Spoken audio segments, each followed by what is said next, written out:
Good evening, my colleagues. I welcome you this afternoon to the maiden edition of Entrepreneurial Foundation in Rehabilitation Services in Nigeria. This program is being coordinated by the MRTB in conjunction with other professions within the board. I want to thank you for giving the time to join this presentation today. Before I start, I want to share some housekeeping rules that I hope that we'll all comply with and will keep us going in this meeting. The first thing is I would encourage all of us to please mute your phones once you come in. That will give us respect to be able to listen and be attentive to the presentations. Then two, I will encourage us to keep our opinions and thoughts to ourselves until the moderator calls us to speak, ask our questions, or contribute to the presentation. Then lastly, I want to fully assure you that this program will start on time, will end on time, and will respect your time, be able to do the things you want to do with your time. Again, I want to thank you very much for being part of this. Getting things rolling, I want to seize the opportunity to thank the registrar of the board. He has been very gracious and very proactive in getting this program going. The program stemmed up after the NSP conference that happened in Uyo, and with some discussions with the stakeholders, and he promised to do something significant about the topic and about the idea. I have a huge respect for you, sir, and I applaud you for everything you're doing for our profession. With my little faith, I pray the Lord will continue to enrich your strength, give you wisdom, and guide you as you navigate the path to get our profession to a higher level. I'll give a little intro into what we're here for tonight. Before I do that, maybe I should share the profile of the people that are involved in the presentation. Then after then, I will share an opening remark on who we are and what we're about to achieve. Give me just a second to pull something.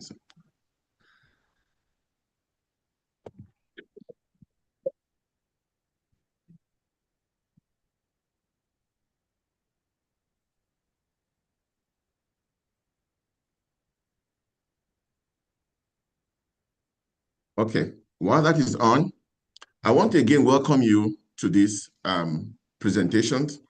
And I believe at this point that we're all professionals, we're all colleagues, and we are all reputation professionals within the space of our professional world, which include physiotherapies, occupational therapies, speech pathologists, audiology, and prosthetics and orthotics.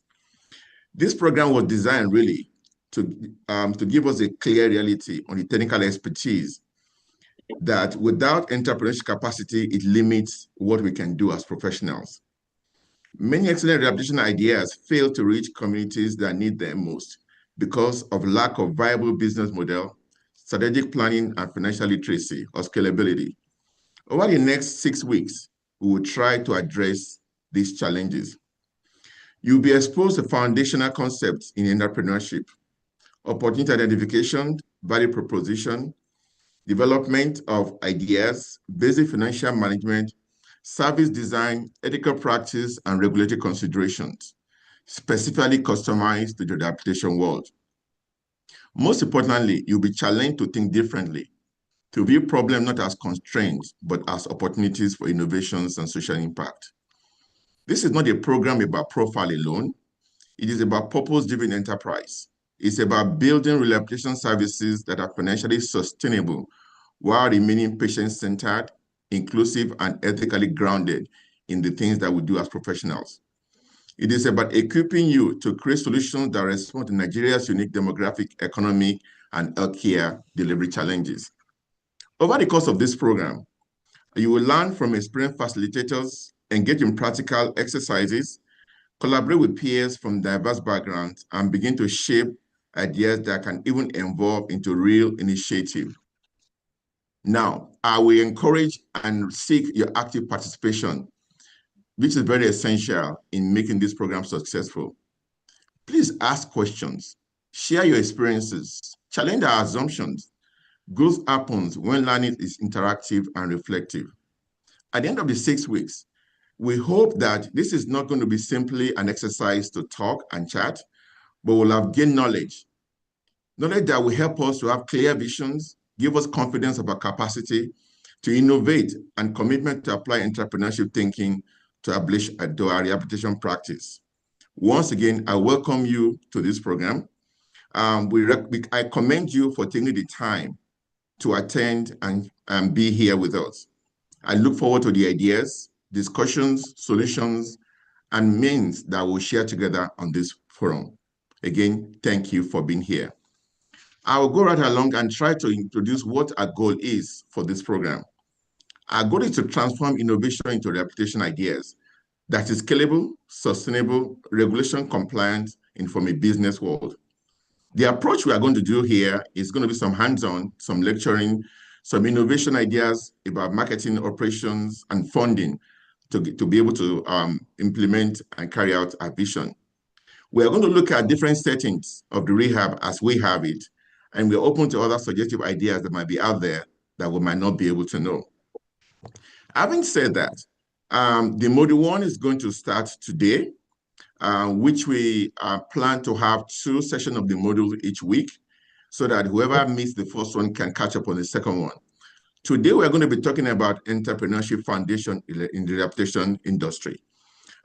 Before I start introducing the facilitators, I will want the registrar of the MRTB, a pro, to please give us an opening speech because you are the champion of this ship and you're the director of our boat.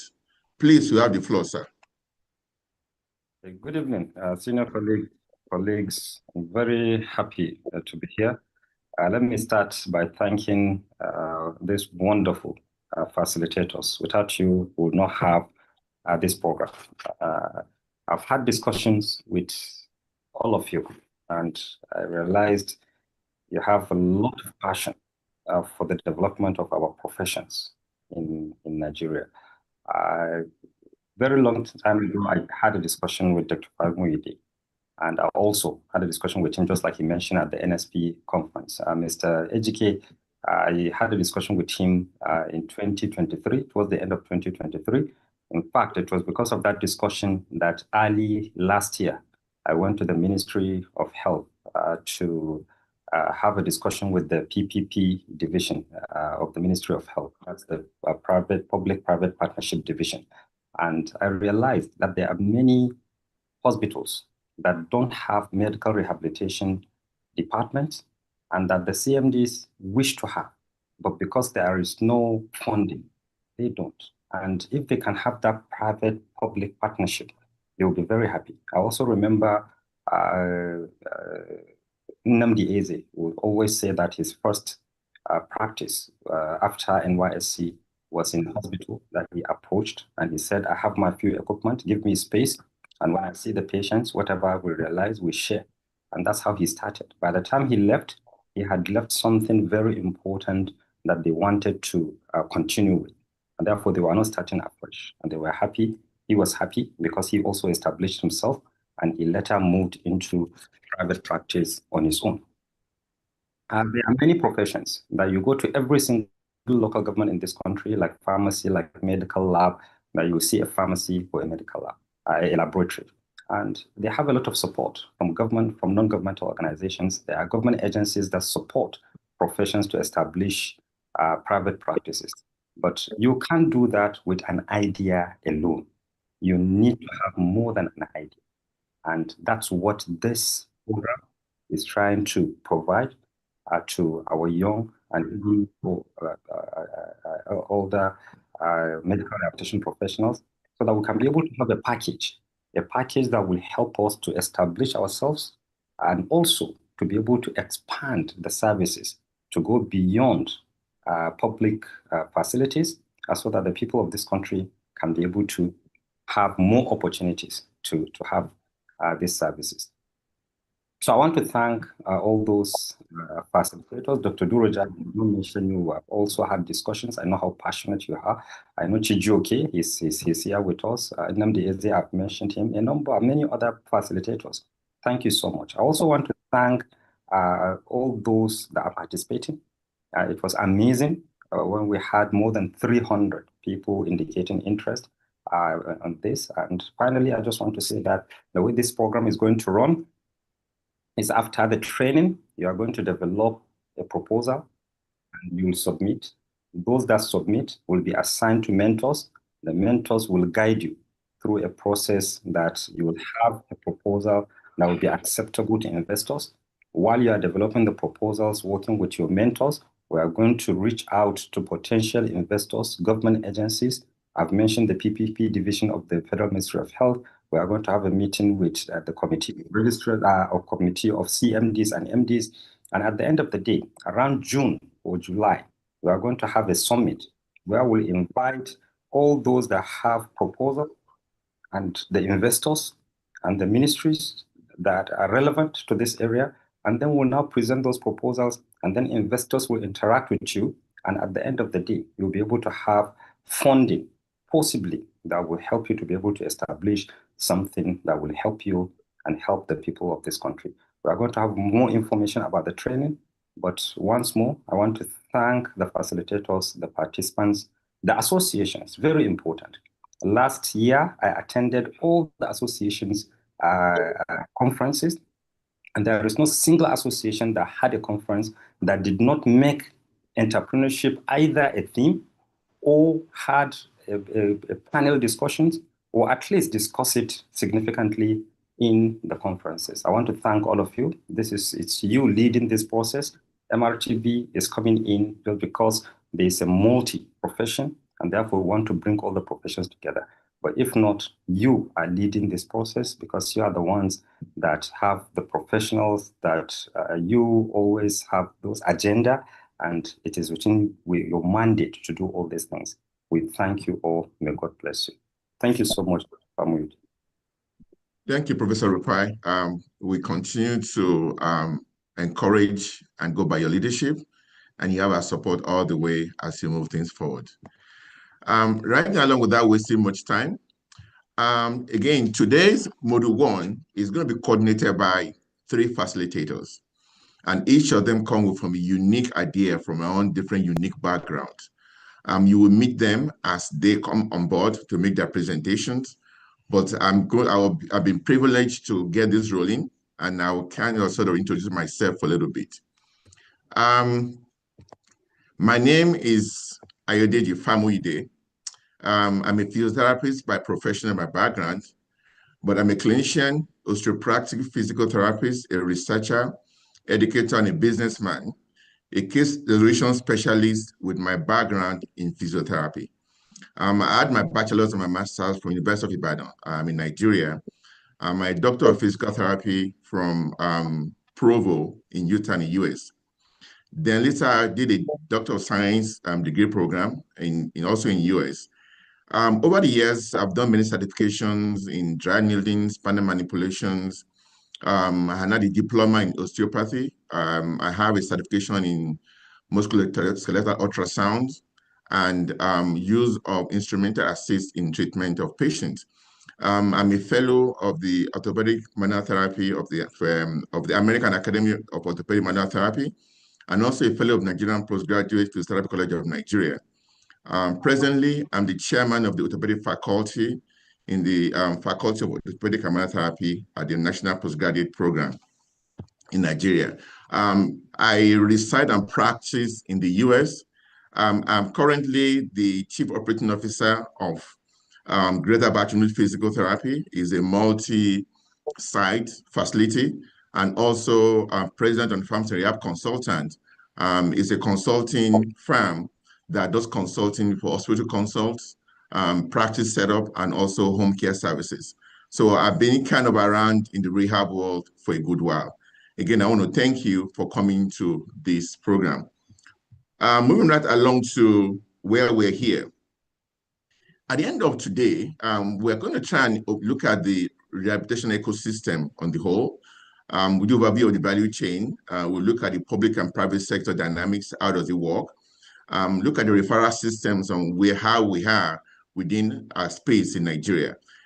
We kind of look a little bit about the urban and semi-urban compared to rural opportunities and things that are available there. We dive a little bit to look at the bottleneck of rehabilitation services in Nigeria. While we are looking at those problems, I'm going to tie that with looking at opportunities that can ensure from the problem and challenges that we see, and talk about some of the unmet needs within the space. I'm going to talk about the difference between product and services opportunities. And another concept is a high volume and a high value care model. Then we'll kind of briefly jump into talking of business to business consulting, or business to hospital consulting, or business institutional consulting, and many other things that might ensue. The challenge I have is that we have a limited time to discuss this, but I'll try my utmost best to package all this within the 30 minutes discussion. So as I move on with jet speed, please bear with me. And if there are questions at the end of the day that need clarification, we'll talk about that. But I'll try and package this in a way where we make it a flow dialogue rather than compartmentalized presentation. Let me get mine. Just a second, let me get out of here. Stop sharing.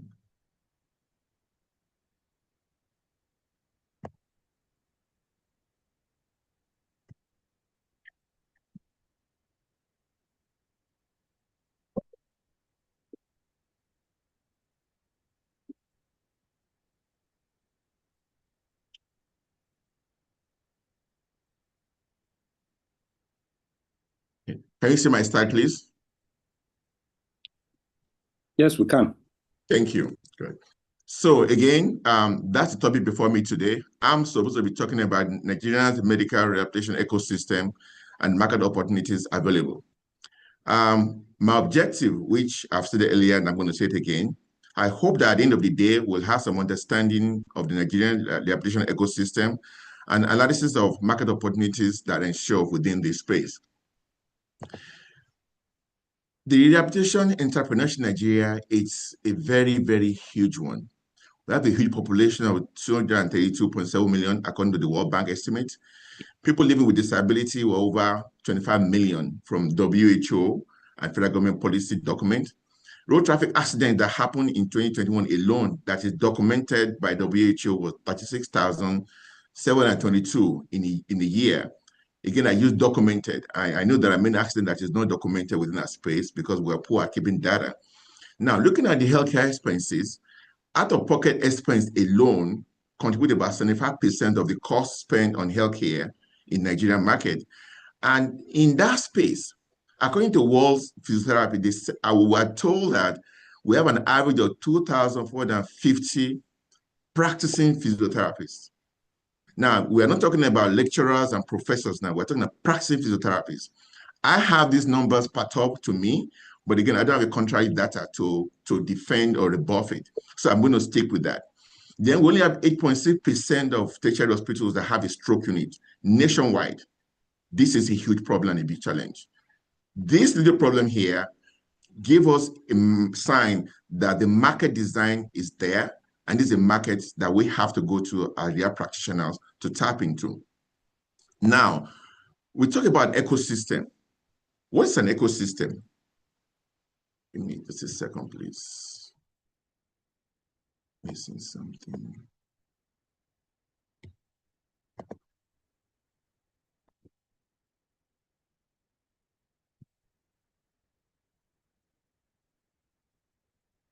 Let me go right back to where I start. Okay, good. Now, what's an ecosystem? Ecosystem only talk about the network of individuals that are involved in services. From the rehab standpoint, this refers to the entire network of individuals that are involved in services, policies, and supporting systems that work together to provide medical need for our patients. The ecosystem is currently in Nigeria undergoing significant reforms, which is aiming at integrating many other parts of the rehab world and also trying to put primary healthcare system to the forefront. This is one of the goals of the Federal Ministry of Health and the WHO, which Professor Rufai alluded to with the discussion with the minister. So what are the key components of the ecosystem that we have? We have diverse services within the system. We have professionals that are involved in it, the service delivery mechanisms, and integration of systems across the board. Now, again, I'm assuming that we're all rehabilitation professionals. We have a patient, Joanne. Joanne had a stroke, but Joanne survived the stroke at the end of the day. He was admitted in the hospital and discharged. After discharge from the hospital, what happens next? He goes home, but there's no structural pathway for recovery. Now, rehab challenge for that patient would now be transport, time, and cash. Without rehab, this pain disability is going to be permanent. So a challenge that we have in our system that there's a lot of bottleneck to access. Rehabilitation is a multi-session discipline and is paid by visit. So when payment by visit is the way to go, we can be sure adherence to plan of care is very, very difficult. Then at the end of the day, disability ensures and there's a collapse. Putting this scenario ahead of us, let's look at what does our ecosystem for right now does as we have in Nigeria. The patient and the caregiver in centerpiece. We have a regulatory policy managing our practice and the way we go. The providers are often teaching hospitals and maybe primary healthcare centers, home health centers, maybe some private clinics. But the payer fact is very restrictive. A lot of out-of-pocket, very few private HMOs, national insurance scheme is a challenge. Then employers are not even taking care of their patients the best way they can. Meanwhile, the supply end is often very challenging. So I would say that for a progressive and typical ecosystem, a venture entry point should include provider enablement, home and community delivery services, assisted device products, attention, digital access, and financing. All these will help us to improve and strengthen the fragmented ecosystem.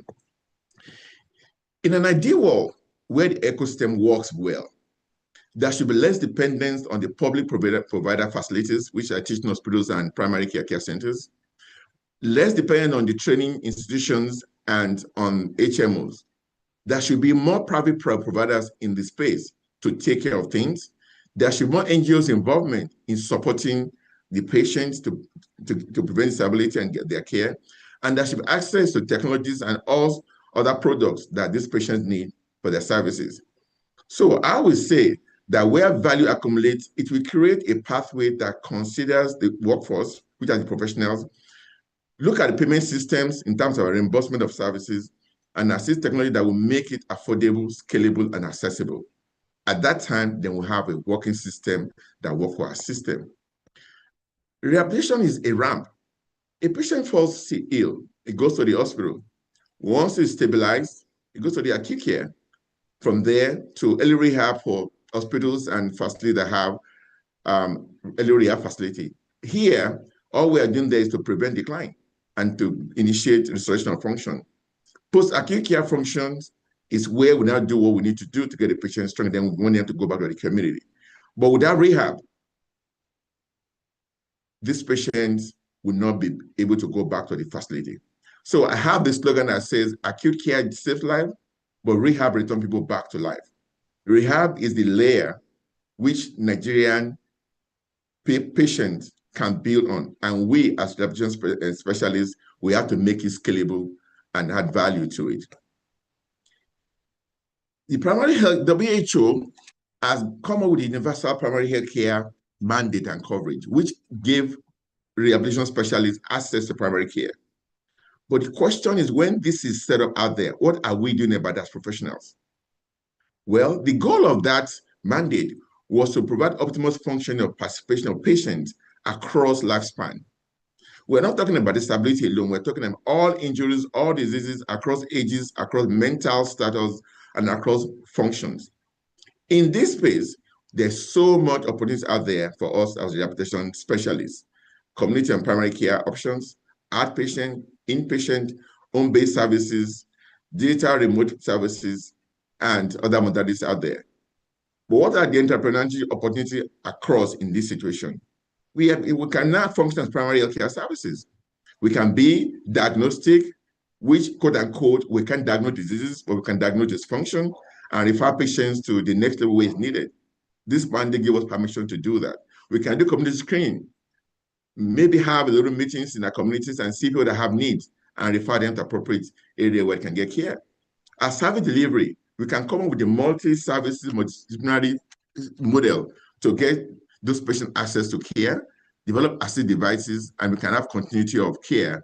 But we need to develop outcomes to make sure that these ideas are progressive and attainable. Now, everything I've said that creates us a demand. The demand tells us that 12% of adults over 15 will develop some form of severe disability at some point. 2% of that 12 would develop severe disability. This is according to WHO statistics. Then, according to WHO also, we have 17.2 accidents for every 100 kilometers road in Nigeria. That is baffling. So with all this, then there's demand for our services. There's high demand for our need. Road traffic accidents give demands. Non-communicable disease is increasing in many, many ways. Pediatric development care is happening from childbirth development challenges. Then there are unmet needs with the mobility and other products that's needed. All this exists nationwide. It's not a cluster, but services are only provided in cluster environment, only in major cities. These are things that we need to change. The demand is here, and now we have to do something about it as professionals.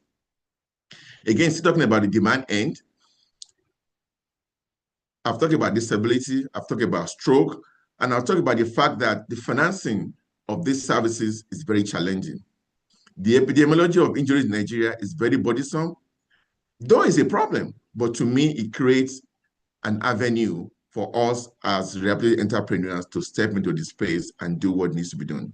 So if we have measurable outcomes, repeatable protocols, then a clear pathway to get our services paid, I think we can do something great about this. On the supply side, where the demand is very high, but the supply of physiotherapists is low, I applaud MRTB again for what they are doing with training. We're having more schools producing graduates, but there's a bottleneck in getting them internship and getting them to practice because facilities are very restricted. If entrepreneurship ideas are on, we're going to have scale facilities for these students to get access to begin to practice.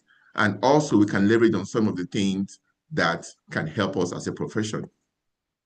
Because of the workforce problems or challenges, when we have a therapist to 10,000 or about 100,000 people, that's absurd. But that situation also can give us avenues to be able to make things happen within our space. I know that financing can be a challenge because looking at the financing from WHO statistics, most of our patients pay out of pocket. And if 75% of payments out of pocket, then that means patients are willing to pay for our services, but are we ready to provide the services they need at the time they need it and where they need it? That's a thought process that we have to think about. So when we come together on multi-session rehab and have pay per visit, there's going to be low adherence to care because the sessions are low and the visit payment is high. So what does this mean to us? We have to be sensitive to prices. We have to provide investment as providers in an area where patient treatment can be accessible. We have to work on outcome that will make it equitable to us and our patient and provide opportunities that will make life better for our patient and become accessible. I want to discuss a few concepts that has to do with rehab that I wanted to put in mind as we go through these presentations. There's a concept of high volume versus high value care.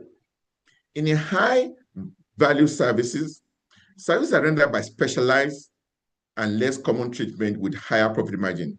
But in this situation, the number of patients that you see is very low, but the return is high.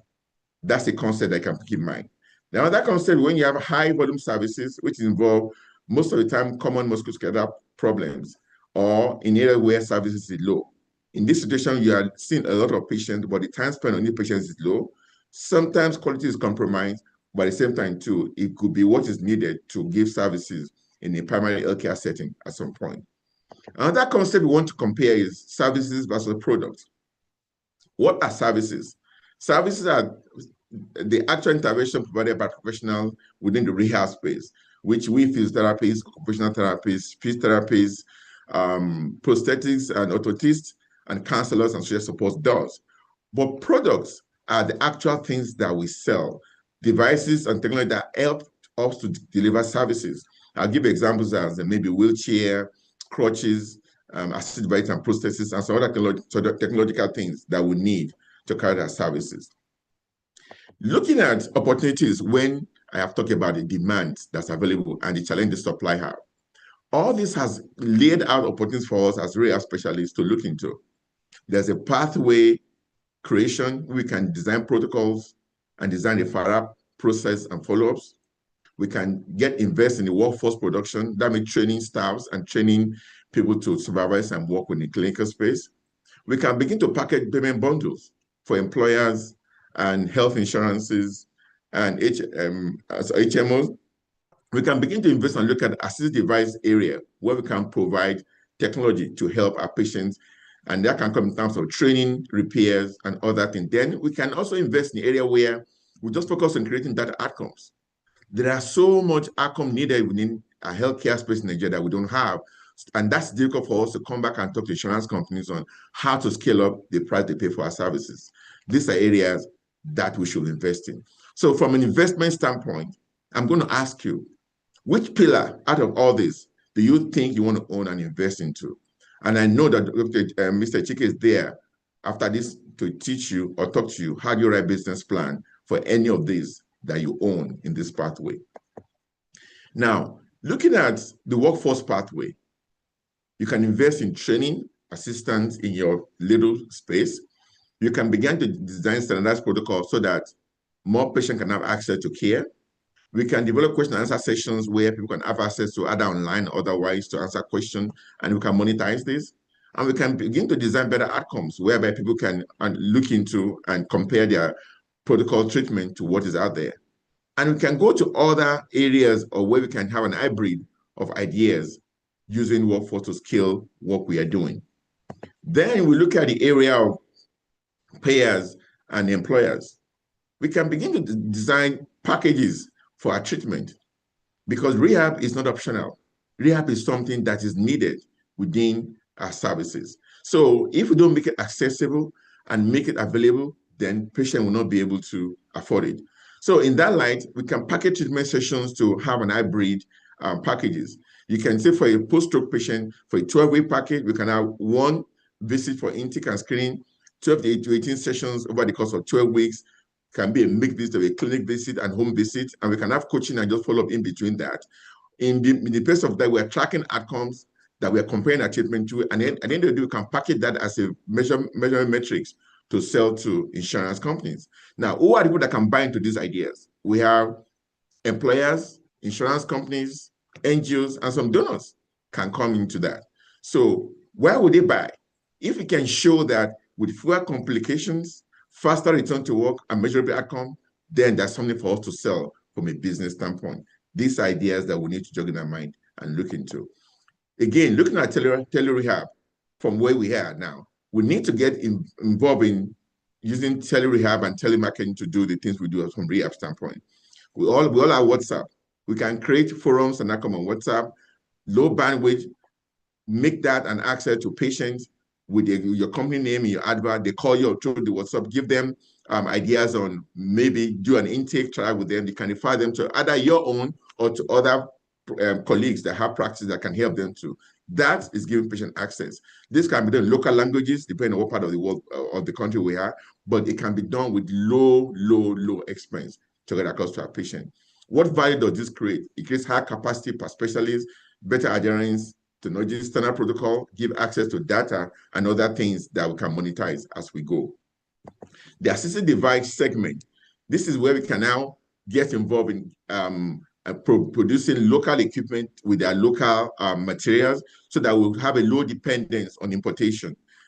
A lot of patients need a lot of assistive devices, but because importation is difficult, it's very hard to get across. So in these areas, we can plug into this space and begin to design some locally fabricated materials to help our patient to get better. Now, there are many business models available. I'm just going to mention a few because of time. Maybe during conversation and discussion, we can get into some of that. Now, we have outpatient rehab clinics. Now, on the hospital-based rehab units, some can be in, so some might be contracted out. These are areas where we can packet ideas to help hospitals take over an hospital rehab services and sit down a cost estimate of what you can give the hospital rather than what the hospital is providing to give them better profit margin in what they do.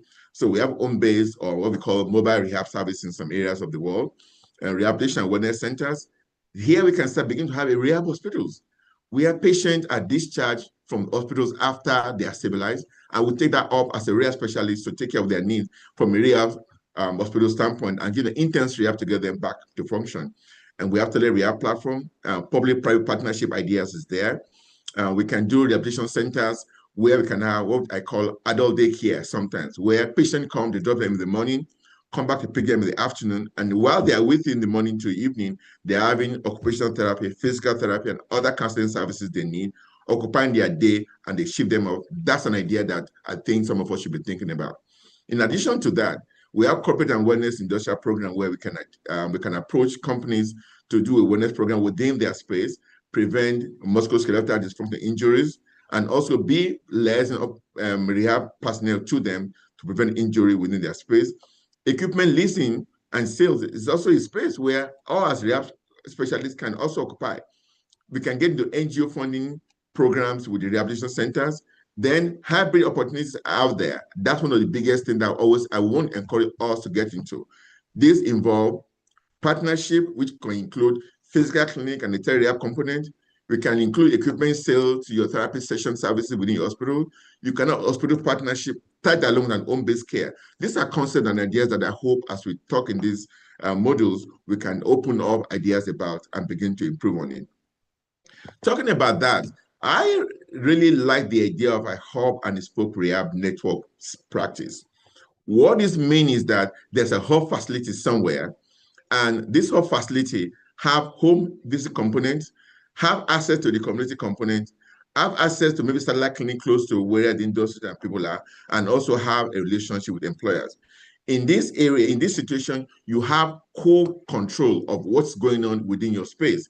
It breeds partnership, it lowers travel time of patient, it improves compliance, there's higher revenue that you get to you as a business, and it lower cost per unit cost for people that they are around with. Again, it's a business model that I think we should look into and is very, very viable within the Nigeria space.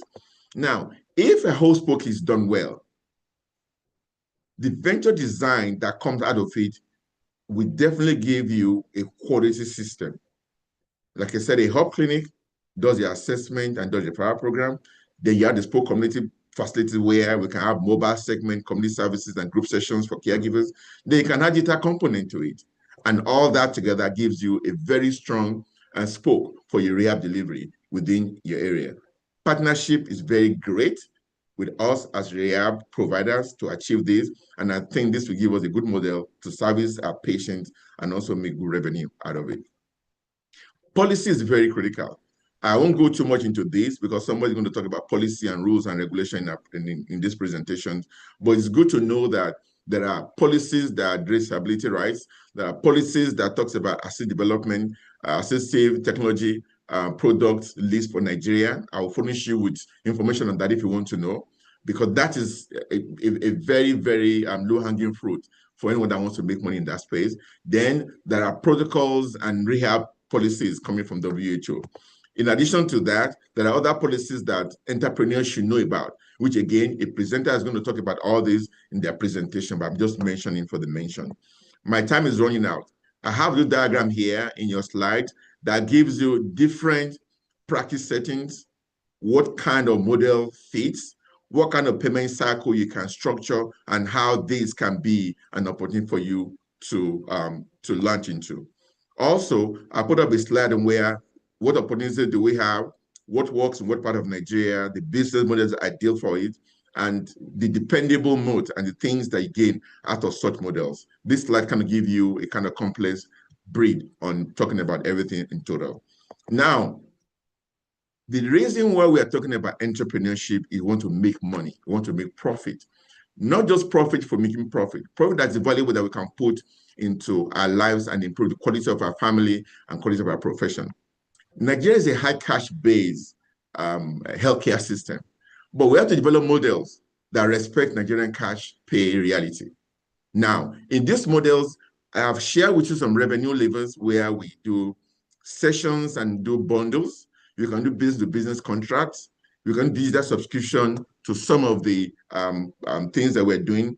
But what are the costs of this to us? Rehabilitation services is labor intensive in terms of time, in terms of community work, but we also invest in space and equipment. We invest in cost of acquisition of referrals and reaching out to the public, and also documentation and compliance is very critical. Mr. Chiki will talk more about this when we're talking about business plan and how to break things down into ways where you can know exactly where you are and where you're going.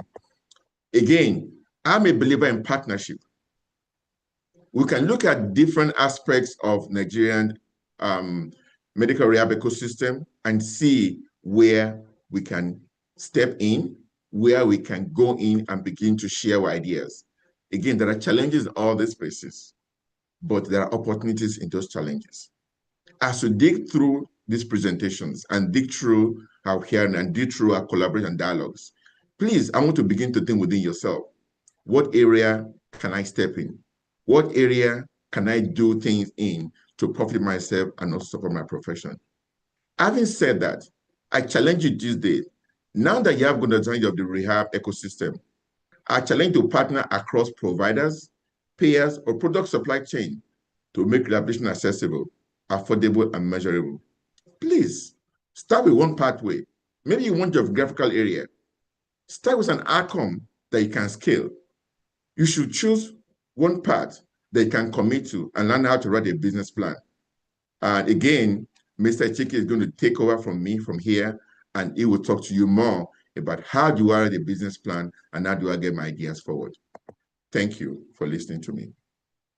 Mr. Chiki, please you can take over from here, sir. Thank you so much, Dr. Famuyide, for the presentation. I really appreciate it. I will try to share my screen if I can. Let me pull it up.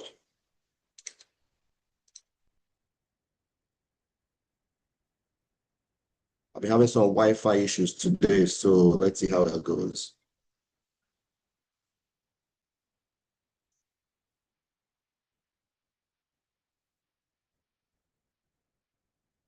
And please let me if you can see my screen. We can see it. Okay, thank you, Prof.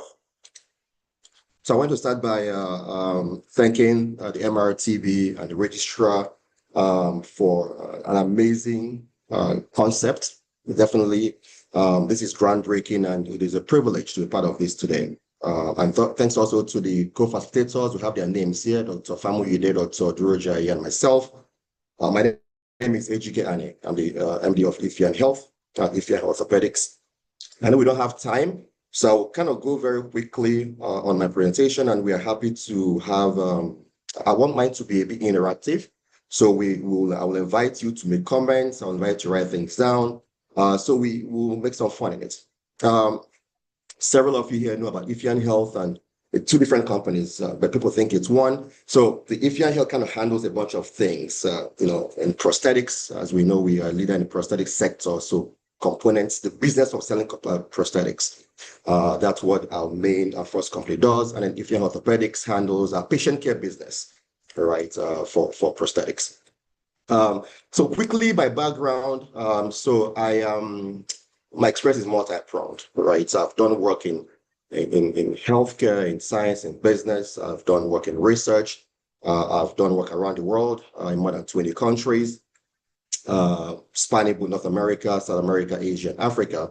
And I'm also an entrepreneur as well. right? I, had a corporate job in the past, and then, switched onto entrepreneurship. So you can see the highlights of my background here. My first degree and my second degree as well, all both in the US. Right now, my focus on IFI and health.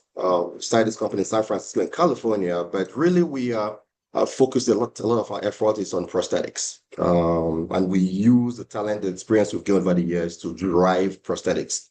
But before that, I used to work at a company called Abbott. Abbott is a global healthcare giant. So think of Sanofi, Pfizer, Genentech, GSK, and so forth.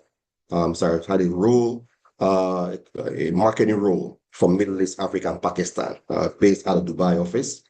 And then before that, I used to run West Africa for the company as well. So I spent a lot of time in English West Africa, really growing the business in this part of the world.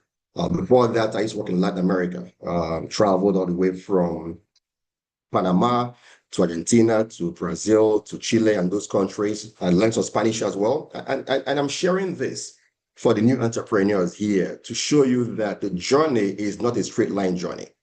My team, some of my team is here. I always say that you have to build a base and compound it, right? So what that means is that you have to spread yourself and learn and learn and learn. So I intentionally knew I wanted to be an entrepreneur. So I brought out time to learn a bunch of things, how the game is played globally. Before Latin America, I was working same company, but the US market, right? Had some things I did before that. I was a scientist. My background is a scientist before business school. I did research, cardiovascular medicine, molecular biology, published some articles back in the days. So I've done a bunch of things from research to business, to pharmaceuticals, to medical devices. And now we are backing devices in prosthetics. So again, this is my background. If anybody has questions on how I was able to do some of these things or how this applies to what we do in IFI and health, please ask me directly or later on. So jumping into it, today we're talking about business planning, right? Cost, revenue, pricing models, profitability. I looked at the roster. There are 100 people or so on this session. So I do understand that different people are at different places. Different people have different backgrounds. So I'll take it slow, especially because most people here are clinicians, right? Not necessarily the business kind of background. So I will be very basic. I'll ask questions. As I'm getting more comfortable with your background, your experience, then I can make it a bit tougher and we can move a bit more. Yeah. So the first thing here is value proposition. We'll talk about what problem you're solving. And please, my Wi-Fi is acting funny. So Prof, if I go off, please do let me know so I can re-engage. It's all right. Thank you. So we'll talk about what we're solving, why we'll talk about cost structure, staff equipment, consumables, rent, talk about revenue streams. We have to pay the bills, right? How the money comes in. We'll talk about pricing, really important. We'll talk about some pricing models. This second section, I will go very brief on it. I'm not sure everybody is ready to go deep into these things yet. But as I'm asking questions, as you're responding, then we'll see how deep or shallow we'll go. And thanks to Prof and MRTB, I understand this is the first of several sessions, right? So we'll start from basics, and as people grow, then we'll enhance and make it a bit more detailed. And then we'll talk about, home care, clean pricing, and insurance versus out of pocket. Now, given the background of this audience, we have, physios, we have pianos, we have a bunch of other, it's a mixed family, right? So I will try to use different examples that some will be physio examples, some might be a piano examples, some might be, other examples, so that at least nobody's left behind. But please, if there is no example that is applied to your practice, please let me know, because I want to make sure that we are all carried along. My policy is nobody gets left behind. Yeah. So the first one, value prop. I'll start with the key message. And that message is that, clinical excellence is relevant, right? You are the best clinician. Oh, yeah, it's great. But business structure keeps you alive. Now, going back to my background, all these companies I worked for, they are businesses. Here you have the physicians, the surgeons. The Abbott has 4 main divisions. You have pharmaceuticals, you have medical devices, you have diagnostics, you have nutrition, you have a bunch of things, right? So you have a bunch of specialists across the world. But it has to be a business. You have to pay the bills and you have to create a company. So that's what really my key message here. And that's why we are here to transition from being the best clinicians under MRTB to becoming business professionals. So let me kind of get a pulse check. How many people are currently running or plan to run a business here? If you can, raise your hand. Maybe we can see how many people are raising hands. Perhaps. I think a lot of people are interested. Yeah. Okay. So I know people want to do this. So that's really good, right? That we have that interest. Now, let's get to how to make that work, because wanting to do it is different from actually getting it done the right way. So because of time, I'll go straight into this value proposition. What problem are you solving?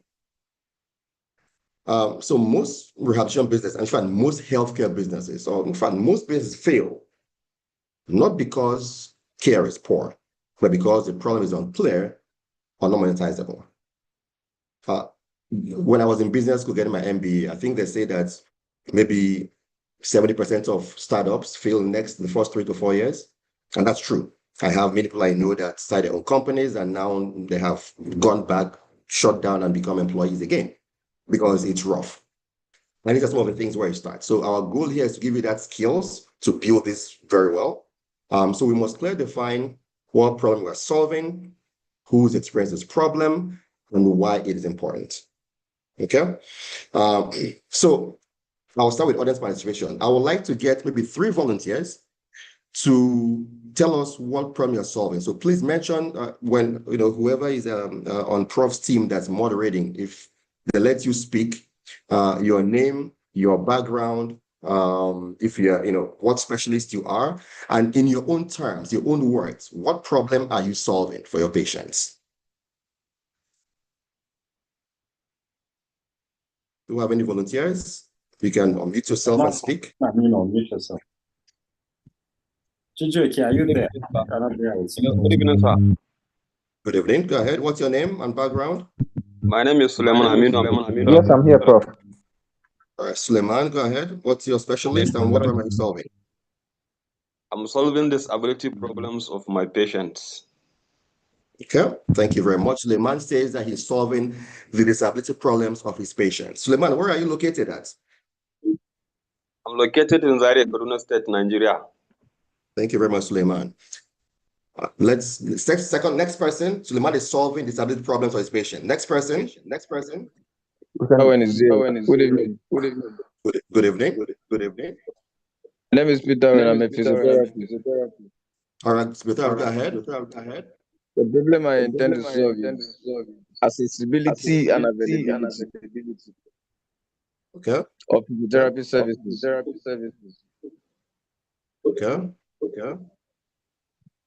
Accessibility and access for physiotherapy services, right? Yes. Okay, thank you very much. And what's your name again? Peter Owen. It's last person, last volunteer. Good evening, everyone. There's someone. Good evening. I saw My name somebody is here. Adeshewa. Charles. Let's have Who is speaking now? please. Okay, good evening, everyone. My name is Adeshewa Omole. I'm a physical I therapist. think your I mic reside- is muted. My mic is unmuted. Can We you can hear hear me? you. We can hear you. Okay, so my name is Adeshewa Omole. I'm a physical therapist at Ikeja, Lagos State.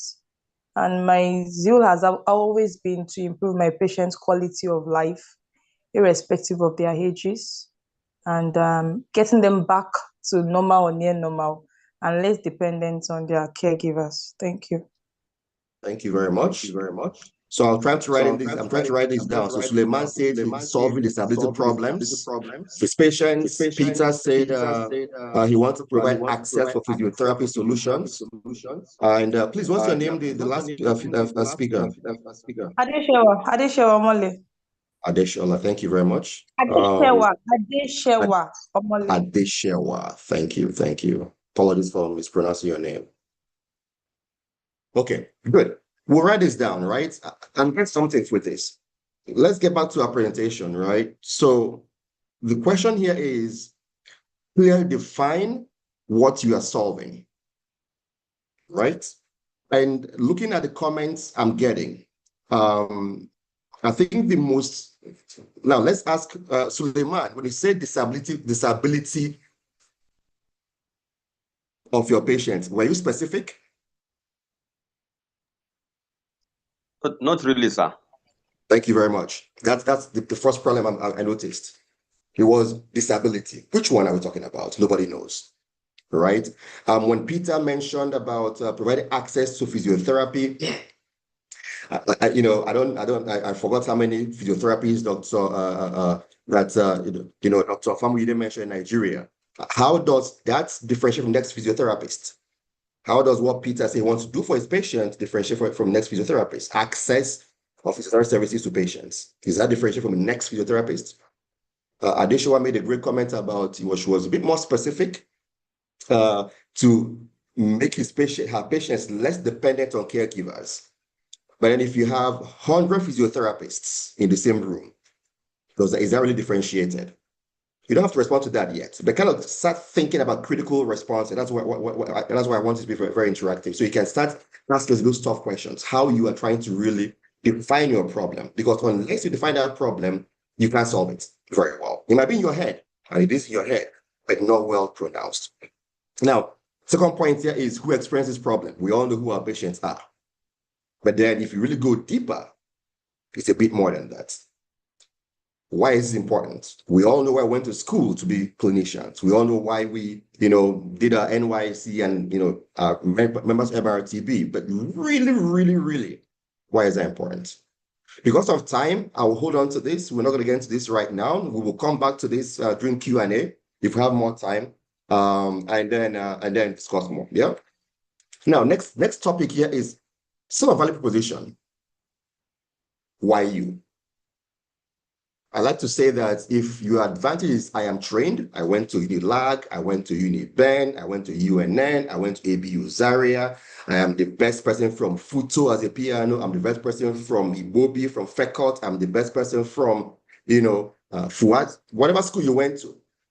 If that is why you only, then you made us a commodity. Because trust me, ABU Zaria every year generates lots of physiotherapists. UNN every year. PK school every year. So it has to be just more than I am trained. And that's what we're going to get into now. Again, we don't have as much time, but we'll turn it briefly.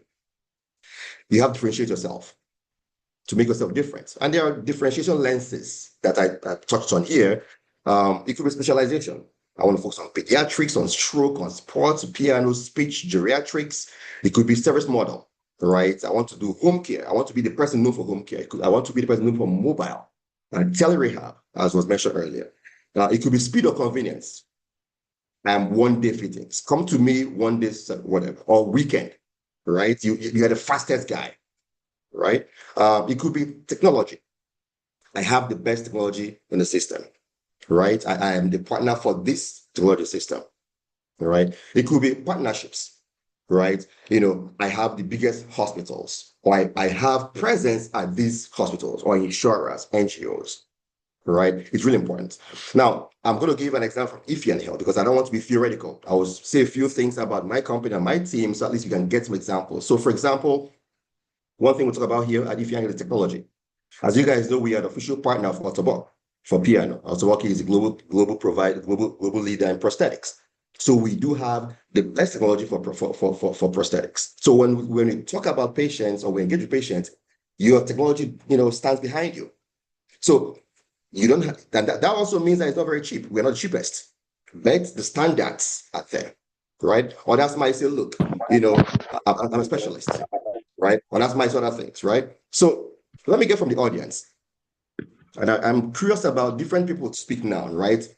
If a patient has 3 options, why you? The first, let's get the first 2 people to raise their hands to speak. If a patient has 3 options, why would they choose you? Please mention your name, unmute yourself, your name, and give us why a patient would choose you. There are 3 options. Tell us your specialist, your specialization, please.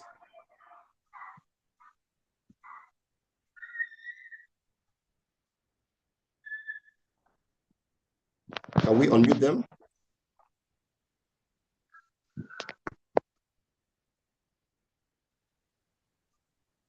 I Any think they'll be able takers? to, Anybody they'll be able to trying to speak? unmute themselves. Madam Lola is there. Can unmute yourself. Mute yourself and speak. If there are three options for the patient, why choose you? Okay. Good evening, everyone. So, I currently specialize as a cardiopulmonary physiotherapist, and I believe one of the options for why you would consider choosing me would be because I am able to offer services in line of critical health care, which is not always regularly available in many facilities. Thank you. Thank you very much, Oluwadamilola. Appreciate that. As your specialty is cardio, I didn't hear you very well. Cardio what? Cardiopulmonary. Okay. The question, and again, as we don't have time, if there are three or four have the same background with you, why would they choose you? Right. So your response to me is good. It doesn't make you the unique person. Right? And we can talk about later on. But the question you need to ask yourself, all of us should ask ourselves, is why me? If I have my colleagues from the same school, and we're all first class, we all went to the same schools, we all work at the same hospitals, we all trade the same, and we start our own practice on the side, why me? What makes me different? It's important, right? All right, interest of time, we'll move forward. Next slide, we'll talk about, and I have 12 minutes. I set a timer for myself. So I'll go really quick on this following slides. Cost is very important. There are fixed costs, there are variable costs. Every company is different, right? Some companies, fixed costs are rent, utilities, logistics, transport, marketing. Other companies, marketing is variable costs. They might have a marketing budget, but they go on social media and do things here and there. The operations, but these are costs, right? Most entrepreneurs underprice because they don't understand costs. Now, there are direct and indirect costs, right? So I'm going to have one person, please unmute yourself. What costs are you not seeing? I know we don't have as much time, but very quick, looking at what I intentionally omitted some things here. What costs are hidden costs? I think it's serious wahala here in Nigeria.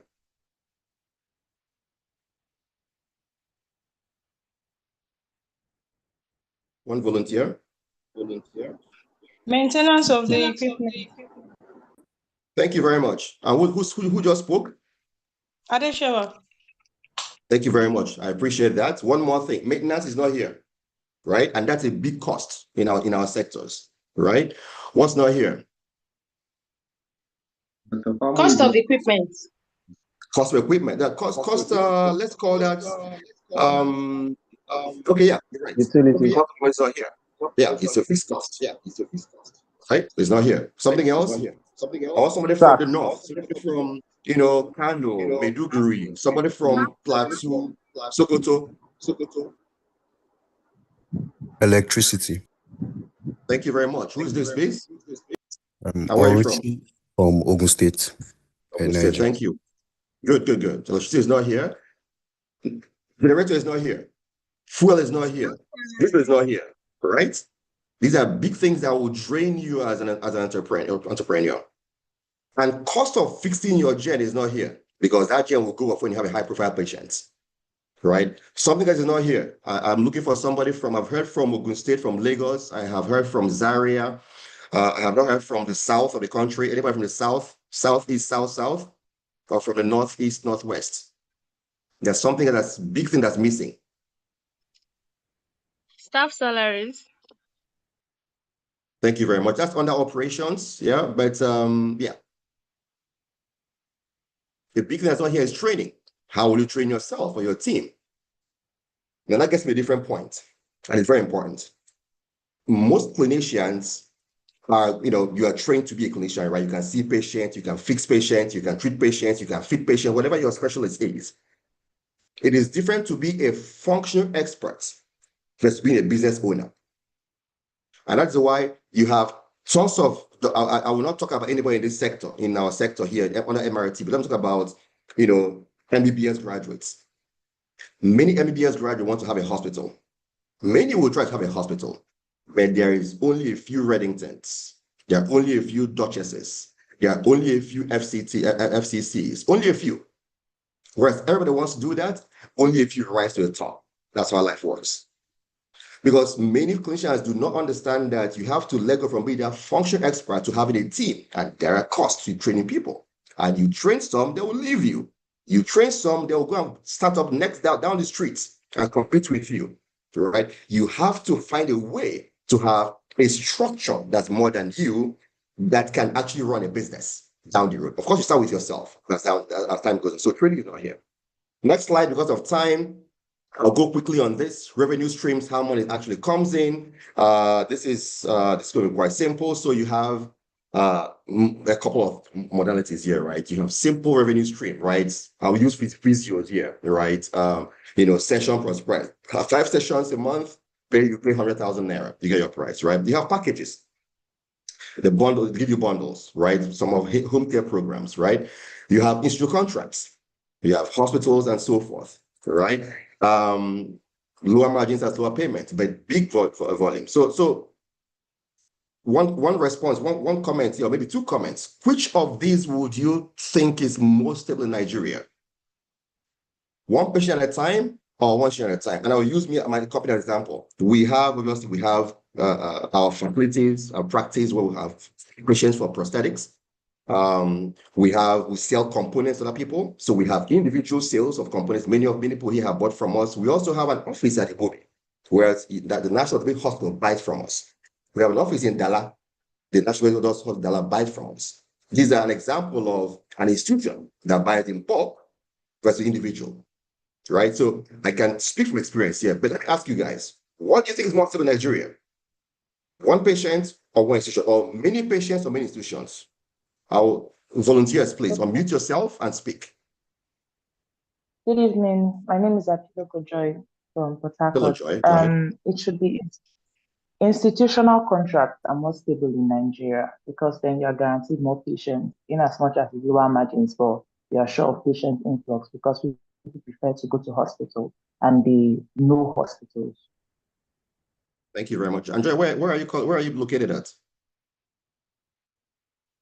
I'm located in Port Harcourt, South. Port Harcourt. All right, thank you. Now, the first one from South. I'm keeping track of the states, yeah? So we have Zaria, we have Port Harcourt, now we have Ogun State, we have Lagos. Not good enough, guys. I need more people to speak, yeah? But you are right, Joy. Now, the question is, the institution places a big order from you, right? And somehow the CMD gets transferred. You have not gotten your check yet. CMD gets transferred, and then there's a new CMD who's acting CMD, who's very careful, does not want to touch big orders until it gets confirmed, and that acting lasts for like 9 months. That's your money tied up for 9 months, potentially. Or maybe longer than that. Joy, do you still want the institution? Are you still sure about that? Fair question, Shada, is actually very true. Now it's a bit Exactly. shaky. I'm not so sure, especially since it's dependent on the CM. Good.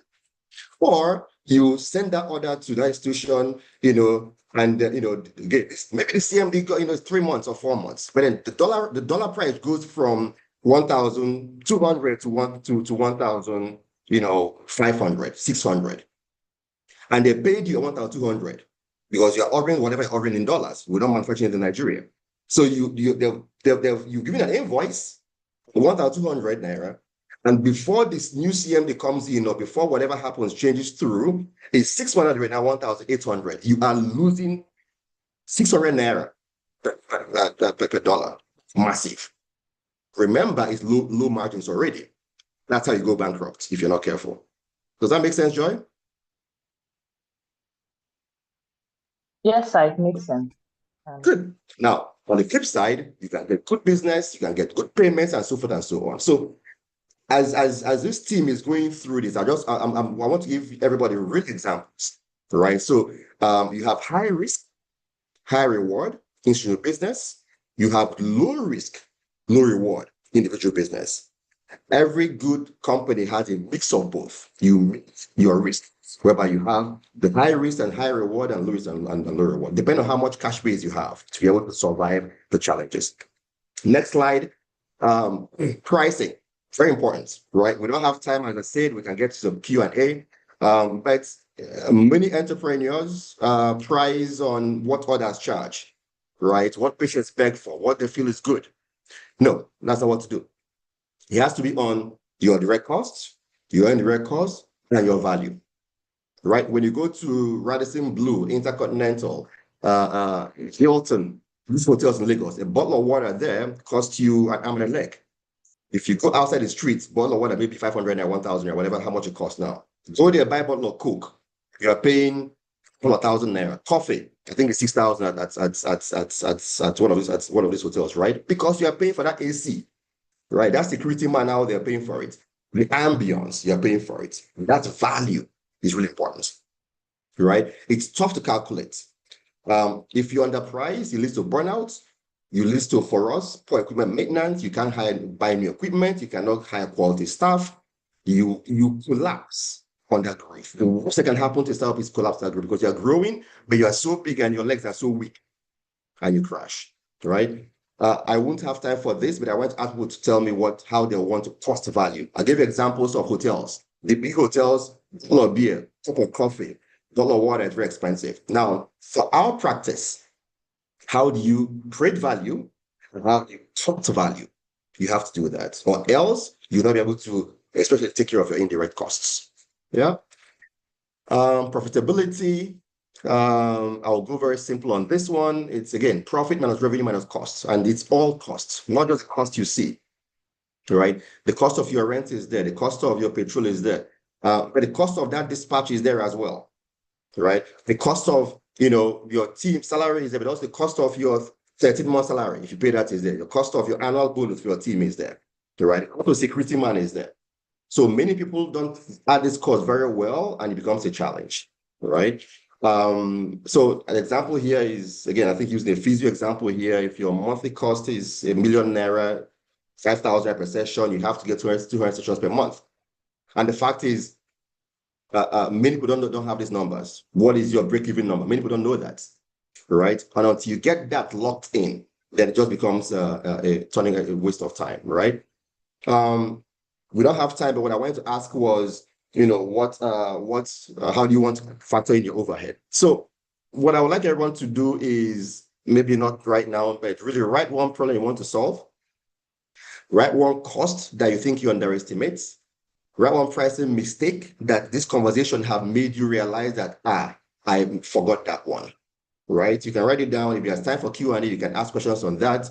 I want to have 2 volunteers to share that, but I think we're running out of time. So once again, thank you so much. I really appreciate, as I said earlier, Prof, for this opportunity for this, the MRTV for the platform. And I'm privileged to be here. I left Nigeria when I was 19 years old, right, to the States. And I promised myself that when I learn enough, I want to give back. So this is a chance for me to give back, as I'm truly excited to give back. So you can ask questions. You can ask me, you can ask my team who are here. And thank you so much. So I think I'm handing over to Dr. Durojai. So Durojai, please take over from here.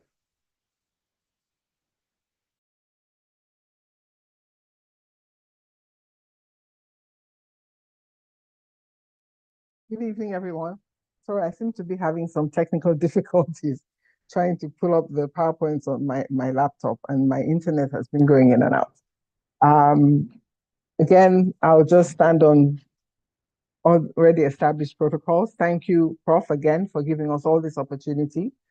I guess I have the task of more of the nitty-gritty parts of maybe opening a practice or a clinic.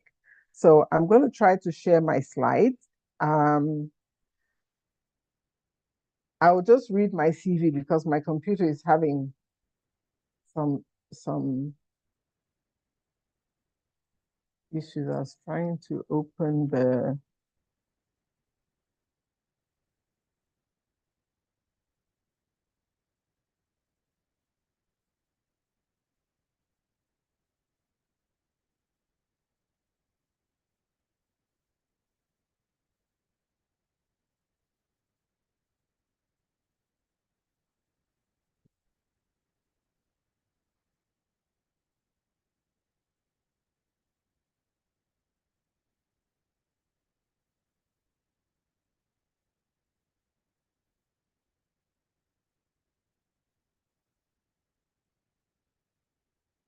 Okay. I'm having the difficulty we kind of talked about in our team. So I might need help sharing my slides. Yeah, yeah, yeah. I don't, my Yeah, would you computer, like me to share your slide for you?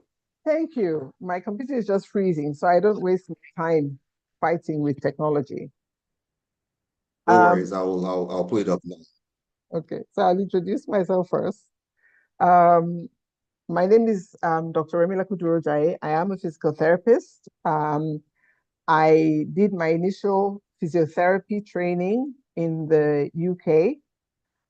I worked there for about a year, and then I moved to the United States, where I later did my master's in Chicago. And fast forward to about 2009, I did my doctorate at Alabama State University. So that's my educational background. But since then, I graduated in 1988. So I've been doing this for a little bit. I've worked in a variety of settings, and primarily right now, I own a clinic in Nigeria, in Lagos.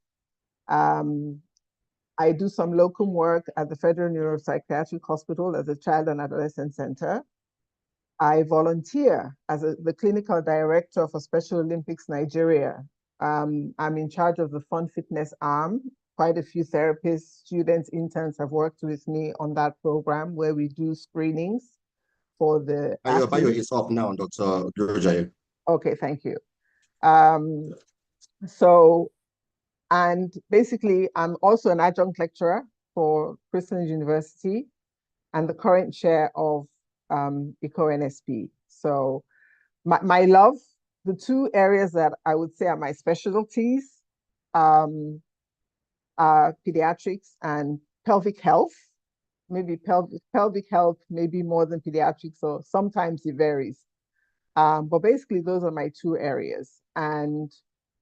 But sometimes I think of myself as a generalist because I think we all specialize, but I think at this point in my career, I've worked in many areas. I mean, I've ended up in those two, but owning a clinic, you also have to be very versatile, even though I have people who work in different areas. So that's basically my background. So my area, can I go to the slides for my segment?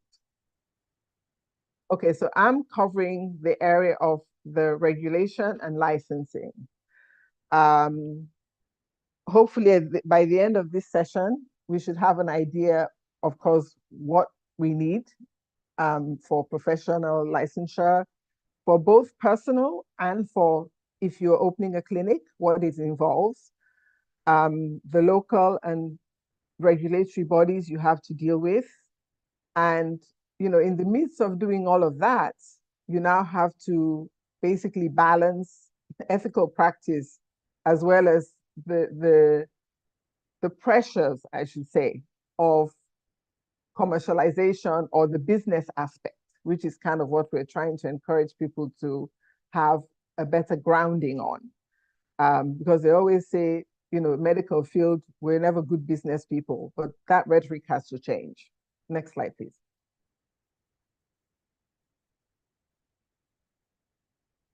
So our professional body is the MRTB, and it covers the functions of the MRTB are basically professional standards, our certification, regulating practice and accrediting facilities, and as well as both clinical and academic, and basically enhancing professional development and governance, which is why we're all here this evening.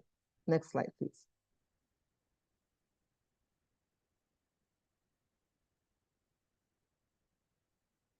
So we are mandated by our board. And when I say we, it includes physiotherapists, occupational therapists, speech therapists, audiologists. And when I was doing my research, the MRTB does govern prosthetics and orthotics as well. But apparently, when I spoke to our registrar, he informed me that this was not initially captured in the MRTB Act, but because the Act covered all relevant medical professionals, prosthetics and orthotics were included in the board. And this is up for review to be added. So if you go through the information on the board, you might think that that's been omitted, but they are part of the MRTB. And so it includes, we need to be able to, they have oversight over the training. We now have exams that the qualified physiotherapists take after graduation, and this leads to licensure. So what I have tried to do here, like I said, mine is very much going into giving everybody information. The goal is for us to become business people. At times people will call me and say, oh, you're doing this. Can you please give me, what do I need to do? How do you see HMO patients? How do you go about this? So this is my giving you just a little bit of an overview of how you start the process, maybe a few of the headaches, and hopefully, you leave this first lecture armed with some useful information that you can put into practice. Next slide, please.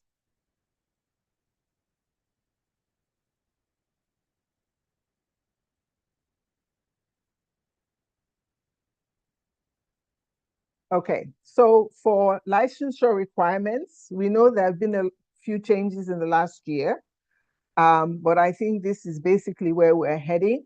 As we all know, memos went out. Our renewal period for our licenses have been approved by the ministry. So our licenses will now run from 1st of April of say 2026 to 31st of March 2027. So that's our new licensure year. You have the option, which I'm really happy to see this as an option, to renew your license for either a year or 2 years. And if you do want to do your license for 2 years, it comes with a certain commitment and requirements. So if you're only renewing your license for a year, you have to have 30 CPDs, and those CPDs are not in any category. So whatever CPDs you have, so long as you have 30, you can renew your license for a year, and you can start right now. If you have your 30, you can renew right now, and your license will run till March 2027. So hopefully this is all current information that I got from the board when I was doing this research. So if you want to have a 2-year license, then you must now have the 5 categories that I have listed here. We all know this, or we should. So you need to have 45 CPDs to renew for 2 years. And of those 45, you need 15 for theory, 15 for hands-on training, 5 for management and leadership, 5 for professionalism, and 5 for research. And I think the thinking behind this, if you're going to have a license for 2 years, you have to show that at least you've kept all your skills, including hands-on, current.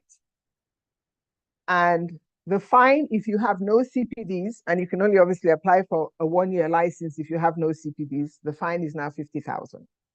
So I think none of us should be paying a fine.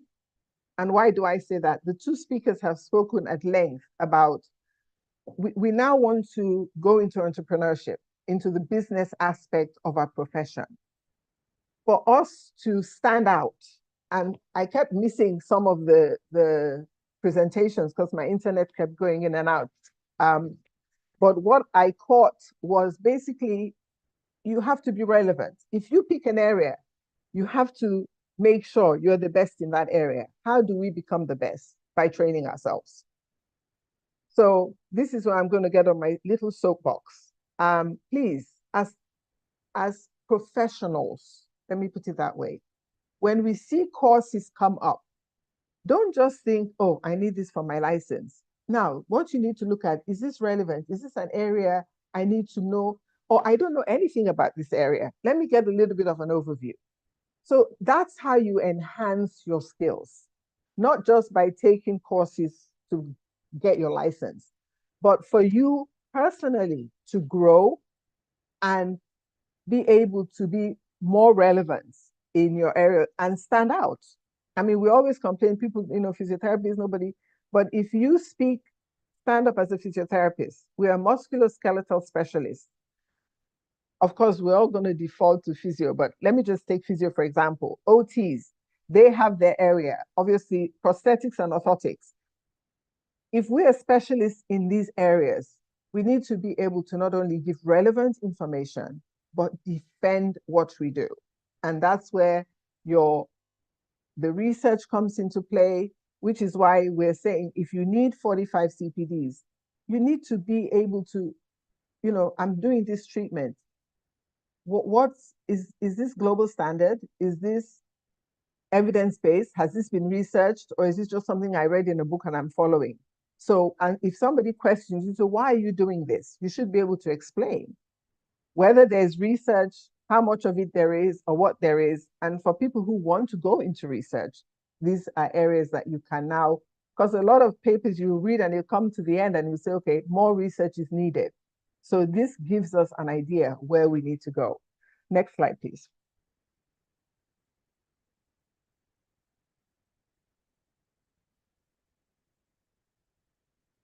So I also tried to touch on the other areas. So those are for all the therapists. I'm just putting all into one. All the specialists, the professionals that are under the board, those were for those who trained in Nigeria. So if you're foreign trained, these are the information. This is what you need to be able to be licensed in Nigeria. And you must be licensed in Nigeria. If you don't have a license, you're practicing under false pretext, or you're a quack, as we would say.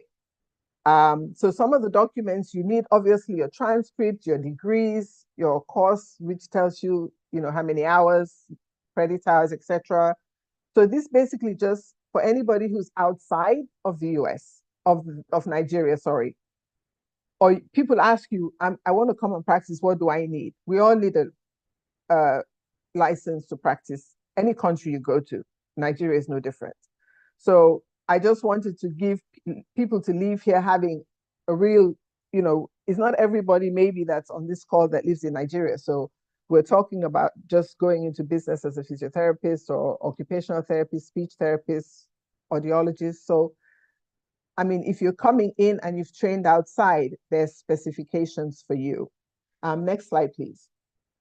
Next slide doesn't quite so much apply to business owners, but if you're an intern, this is what you need for internship to get your license.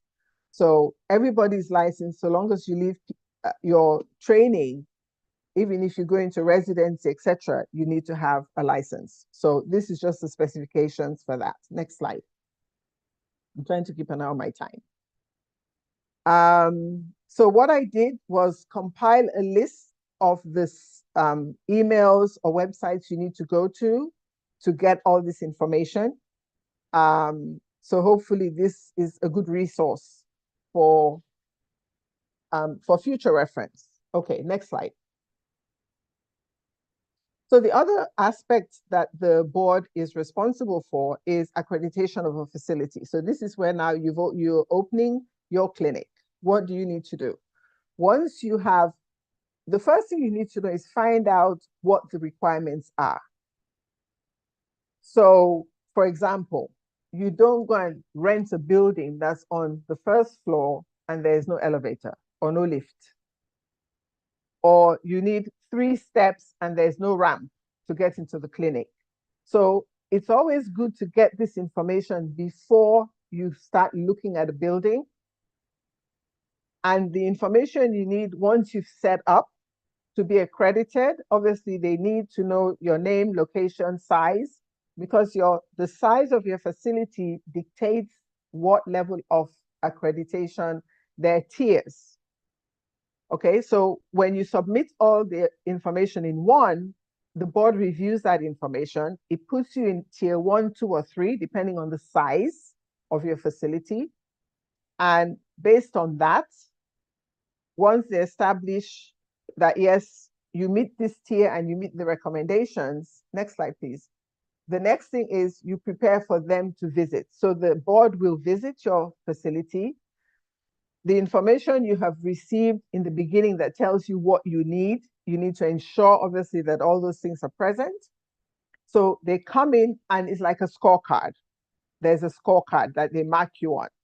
And based on what your overall average is will depend on if you are accredited or not. So my next slide basically gives you the 3 categories of accreditation. You can have full accreditation, partial accreditation, or it can be denied. So these are the steps if you want to actually have a brick and mortar building accredited to start your practice. Next slide, please. So the next thing I was asked about was local governments. What permits do you need?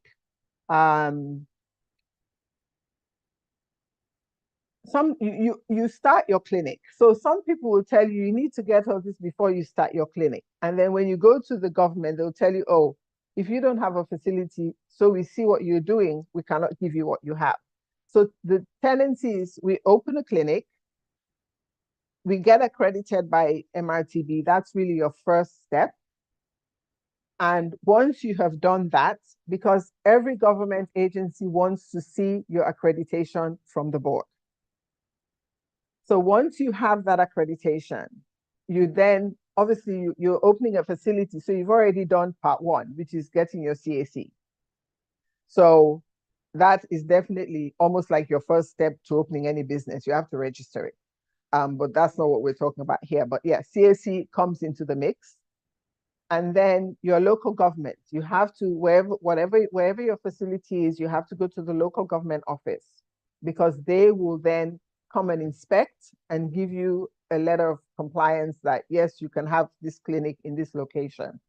I don't think our board has, in terms of so many clinics in an area or so many miles away from one another. Some professions do have that, where you cannot open another facility so many miles or kilometers next to another one. So basically your local government will come and tell you that, yes, you can do business in this area. And then you have to, they do consider us a medical facility. So you have to pay dues with LOMA, and LOMA is twofold. You have general waste and medical waste, and you need to get both. Even though you might think, it's just a clinic, I'm not doing wound dressings, I'm not doing this. That was my argument. It doesn't matter. You're a healthcare facility. So because if you don't get that certificate, it affects something else down the line. So, but before we get to that, the next thing you need to be aware of is you're going to put up a sign. Hopefully you're going to put up a sign. And once you put up a sign, FIRS, IRS, they all come knocking on the door. So you have to be prepared once your signage goes up. One thing I always say about business, I think I heard this a long time ago. No matter what business you're doing, start as if it's going to be a mega business. So put everything in place as if you were running a huge corporation. It saves a lot of headaches further down the line. If you already have systems in place, it makes running that business much easier. So you want to go to signage. In Lagos, it's Lagos State Signage and Advertisement Agency, LASAA. So you have to go to them. They have a whole list of requirements depending on the size of your board. Does it have light? Does it not have light? These are all things some of us learned on the fly as we were going along. So this is information for anybody who wants to start now. At least you have all this, you can have a checklist. So your signage is then one of the issues you have to sort out once you put up your sign that you're starting business. And if you don't put up a sign and they know you have a business there, they will come knocking on your door. Next slide. So the two major regulatory bodies that govern us. Next slide, please. Okay. So I've discussed what you need to do for the board. Obviously, you yourself as a professional have to have your license. And then if you're opening a facility, you then have to be accredited by the board. And one thing the board has done, which is different currently, is that with the tier system, even if you're a one-man show, you still need to accredit yourself as, because if you're going to, we're talking about domiciliary, home health, you know, we provide services not just in the inner cities, the suburbs and the outlying areas. So home health is a huge aspect of what a lot of us do. So even though you are one person, that's why they ask you a lot of the questions in the beginning, and they have the tier system obviously includes a cost that is tiered. It's not just one size, they charge everybody the same amount. So it depends on the size of your business. If you're a one-man show, you get accredited as a one-man show. So because this also gives you a level of protection as well as the patient.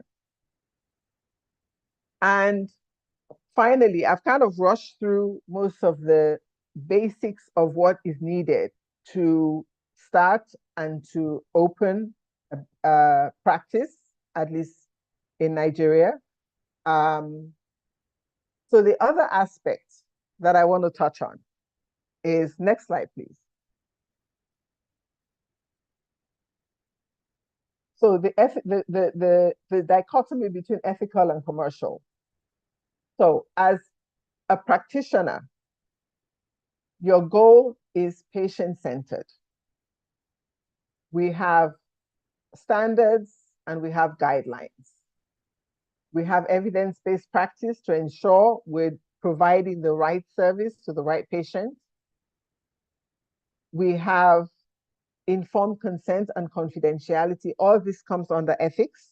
So when we do courses on ethics, these are all the areas that are covered under ethics, because we want to practice ethically. We want to be fair and transparent. I'm not doing a business plan in terms of billing, but you know, this is all part of where, as a practitioner, you have to balance your ethics with what you do. Why do I say that? This is where the commercial pressure comes into play. Let's take, for example, you have two patients who come to your facility. One has an HMO that's paying you 5K. The other, so this is an interactive session. So I want somebody, maybe two people, to give me an answer to this. So you have an HMO patient who the HMO is paying you 5,000. And you have a private paying patient who pays you maybe 30, let's say 30,000, just to show the disparity in the cost. So how would you practice ethically under those conditions? I can see people lifting their hands. So Chijoke, you're gonna have to help me. So two people, how do you provide patient-centered, ethical service, evidence-based, to those two patients? Same condition.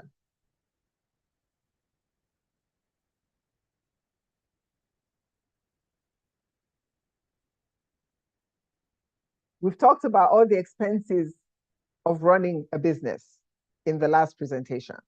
So you have all those overheads. So, okay. You give them the same care regardless of the payment source, as far as they need your services and you accept them. Thank you. Okay, second person.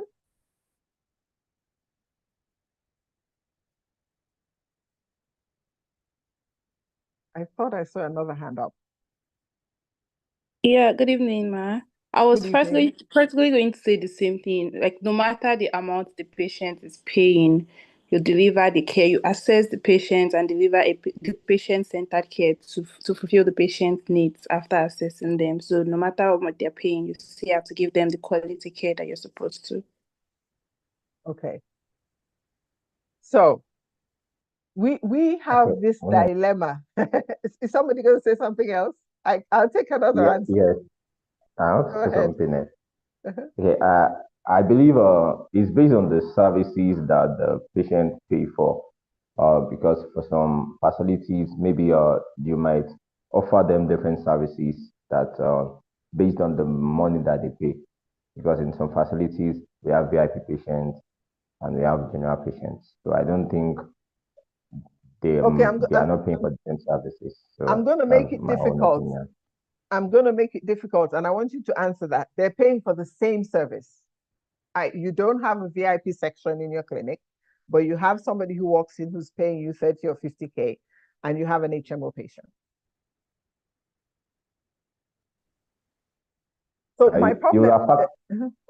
Go ahead. Okay, you will factor in such patient in your services, because I think some of the disposables or some of the things you use at times they are more or less the same costing. So I think it's something you can always find a way around that as a business owner. Thank you, ma'am. Thank you. Okay, so this is a problem. Hello, yes, go ahead. can I talk? Yes, go ahead. Yes. Okay. Mr. Ernest. Good evening, ma. As a prosthetist and orthotist, having a patient with a private patient with 30,000 naira and HMO patient with 5,000 naira, going by the cost of the production, fabrication of the medical device, you see that personally, as an individual, as a health caregiver, I have the passion to give my patient what he or she needs. But the amount mentioned is not going to be able to give the patient what he needs. So I will politely explain to the patient, because what we are doing is business, because we are taught earlier that you cannot do what you do tomorrow, you run out of business. So I will politely like to explain to the patient, look at why so amount of money might not be able to give you, because all these things, and we use money to purchase it and get some materials and all that. So upon my explanation, I think I'll be able to put the patient through, so that if there is any other remedy, any other source or whatever, that augmentation can come in, I will come, because I will not do what I will do to please my patient. At the end of the day, I will run out of business. Thank you very much. Okay, thank you. Okay, so this is in the environment that we practice. And I think it was Dr. Famuyide, you mentioned about HMOs. I think it was you.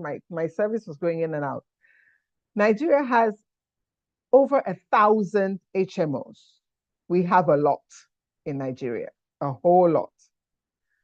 And you are going to get, so these are some of the decisions you have to make as a professional and a business owner, because you still have your overheads, whether they're paying 5,000 or they're paying 30,000.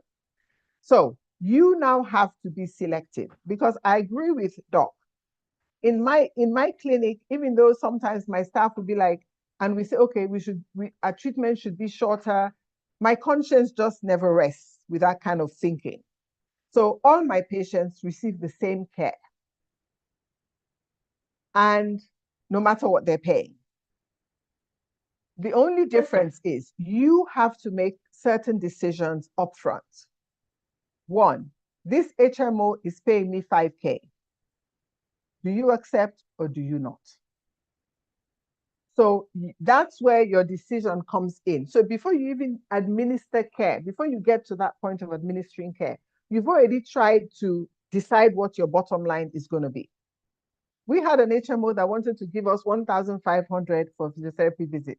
I said, thank you very much. No, thank you. Because I knew, I can't pay salary on that. No matter how humanitarian I want to be, I still have a business to run. So your first decision comes in deciding which HMOs you are going to go with. Because like Doc said, you have to, ethically, we are bound to give each person the same care. And one thing I can say about this is when a patient comes to your facility and they're treated, you may not think they know or they notice whether they're treated differently or not. You may not know. But as human beings, we're very perceptive. We have the situation now because we do not do that. We do not differentiate. As much as sometimes we have a plan that we're going to, it never works and it never sits well and we never adhere to it. So basically, everybody is seen for the same amount of time. But what that has done, and this goes back to what I think, I'm trying to see, yeah, the second presentation, Doc was saying that you stand out. There are things that will make you stand out. Why would they come to clinic A as opposed to clinic B?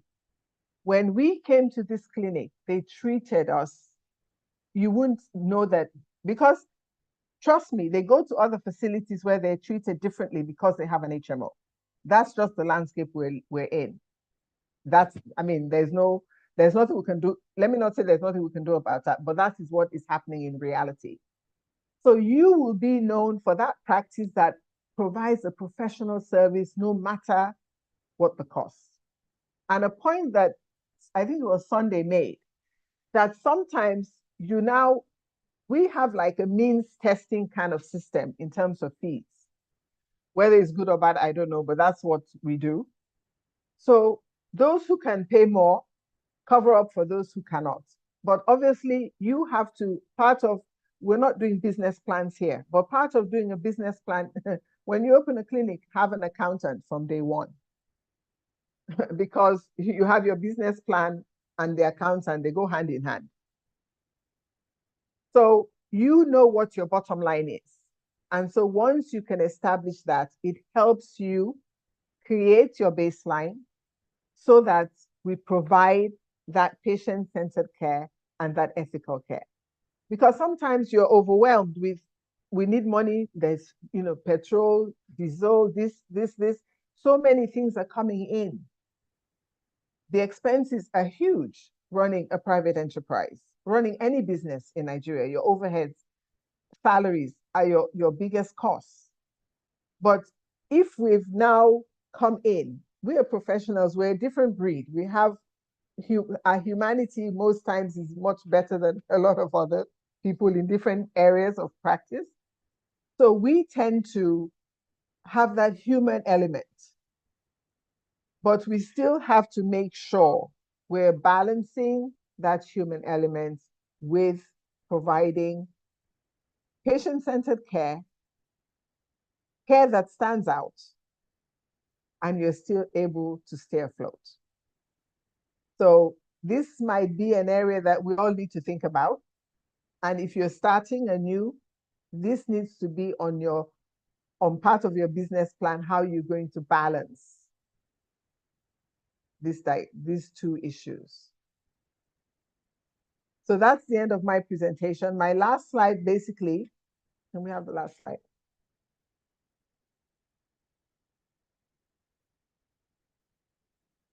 If my 30 minutes are up. Last slide. Okay, no, yeah. So why rehabilitation compliance matters.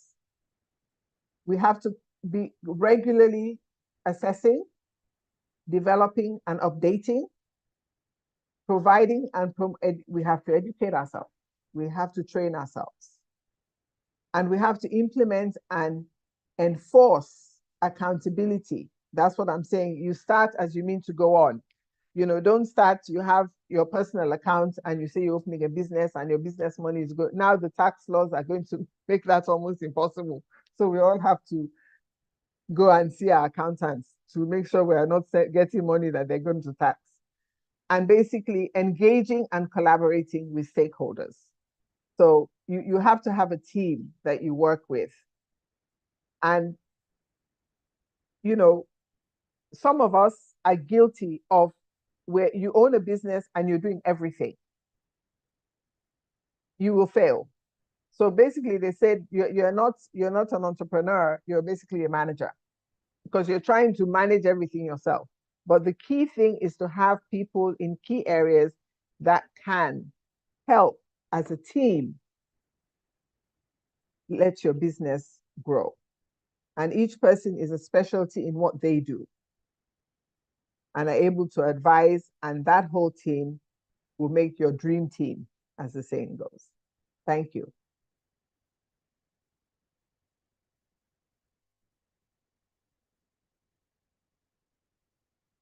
So, Dr.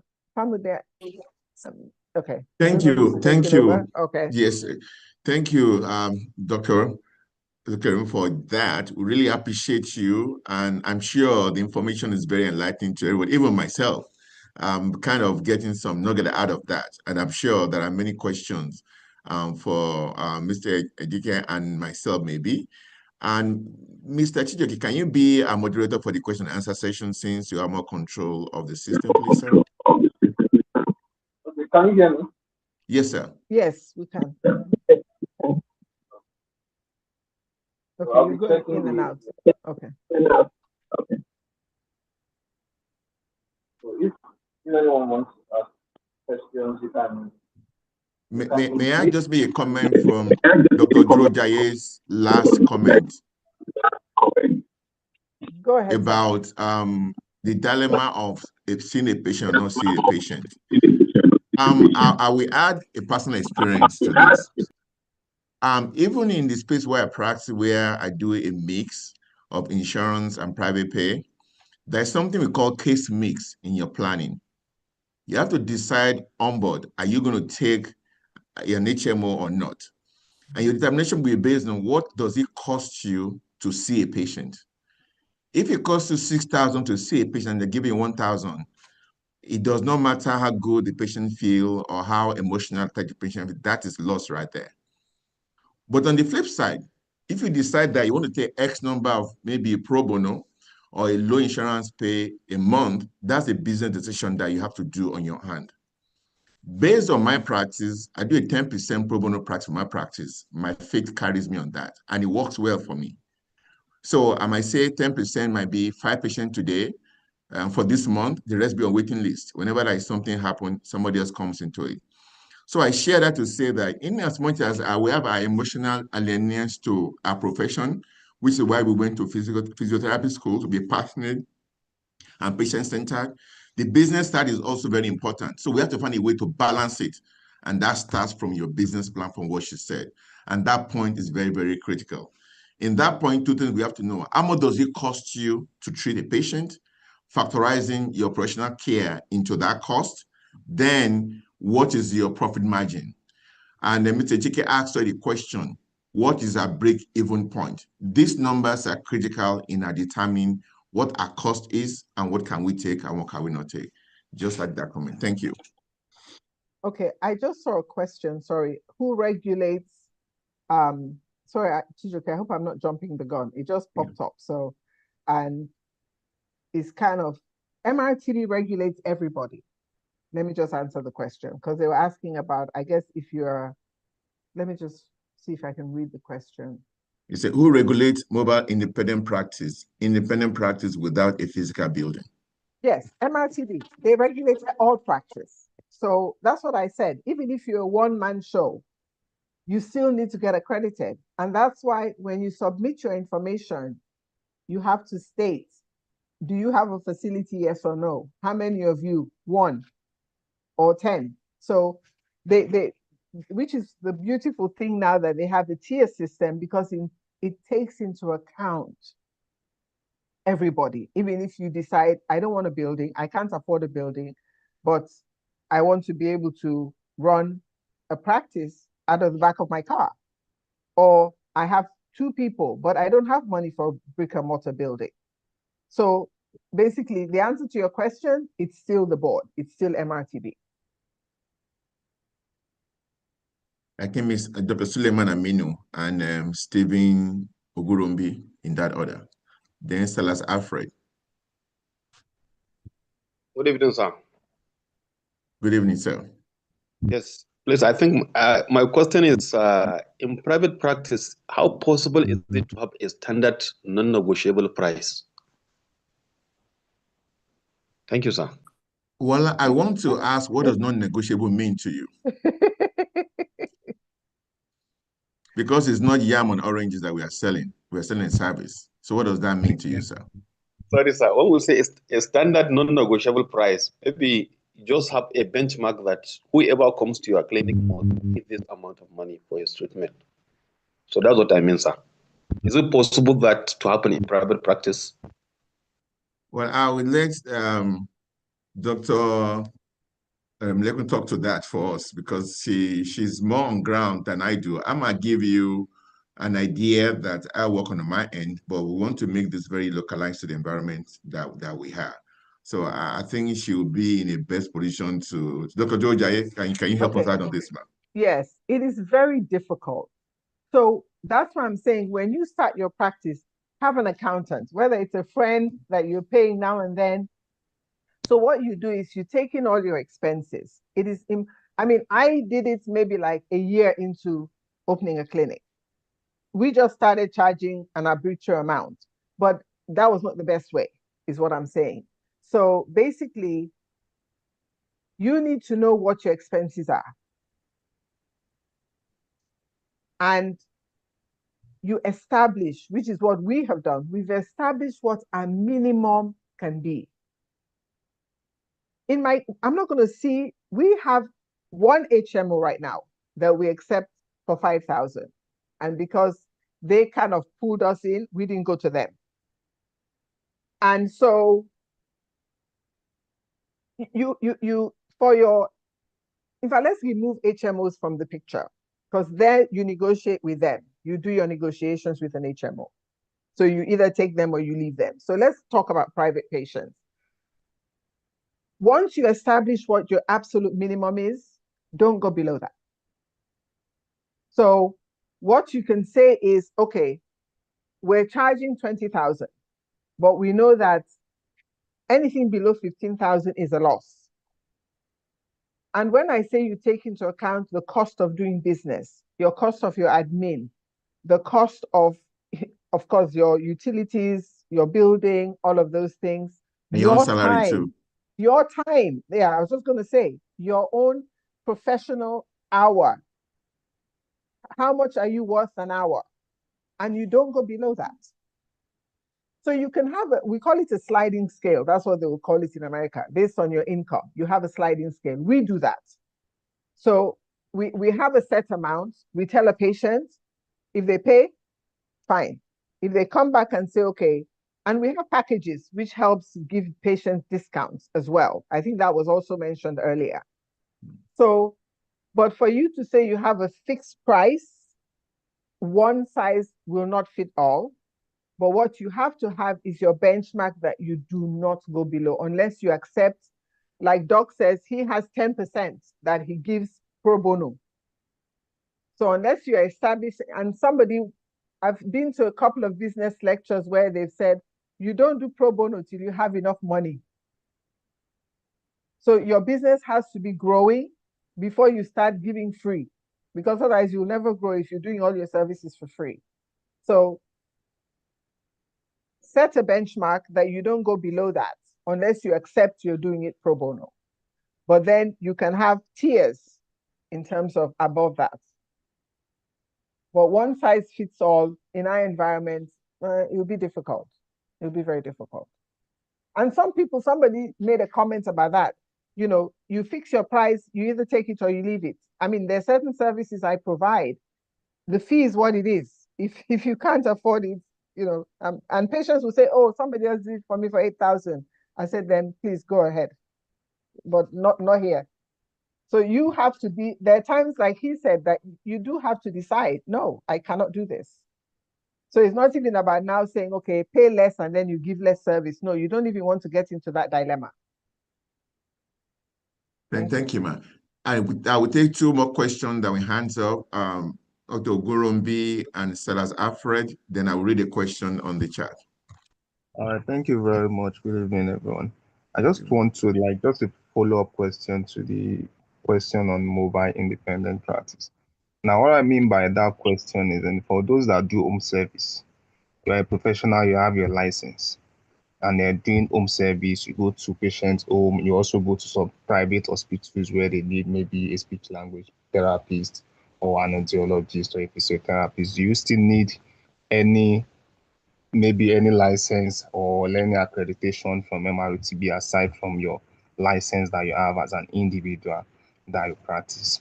And aside from that, what for issue of there are some people you visit clinic, they try as much as was possible to size up the patient and then see. So the prices are not fixed.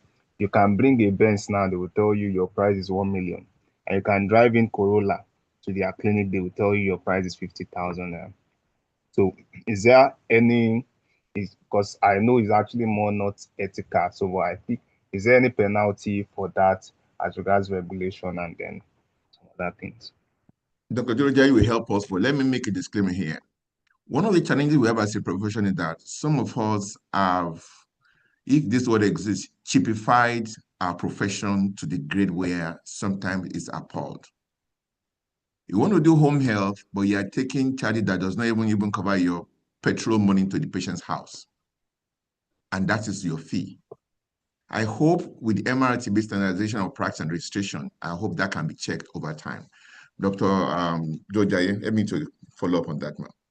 Okay, and I hope Professor Rufai is also on the call so he can correct me on this. But from what I understand, they do want everyone, if you're doing business, to be accredited. Because if you're working in a clinic, that clinic has accreditation. And it also brings you a degree of respect and insurance. If anything happens to you, you can come to the board for support. And the board needs to know that, okay, we have, I'm just going to use a figure. We have like 100 therapists in this country, and we know what they're all doing. So if this one has a problem and they come to us, we're aware that you're doing home health. But if we don't know, and something catastrophic happens when you go to somebody's house and they come after you, you don't have your board to fall back on because you never registered that you were doing anything like that. So I think if I'm correct, they do want to do, so that's why the tier system is a price system as well. So it's not like they're going to charge you the same as they're charging a big hospital or clinic, and brick and mortar building. So I think they still do want everybody who's doing any business. Your license says, yes, I can practice, but the accreditation process says that you've met all that is required to provide now that professional service to somebody else. And you have the appropriate equipment and you have the appropriate safety measures to do that. He asked one more question. Thank you, ma'am. The third part. I think if I may, Stephen, I think one of your questions is about, are you talking about differential pricing or differential costing for patients depending on their social status? Is that what you're referring to? Yes. It's not illegal. Oh, yeah, I mean, you said, is it illegal or is there? Is it illegal or you actually have a standard price, but then because of their social status, you just feel like you just want to hike because you know they can actually afford it. You just, instead of you charging the normal price for, even when you go anywhere, the normal price is 100,000, but you just feel because of their social status and you want to just charge them 1 million for the service.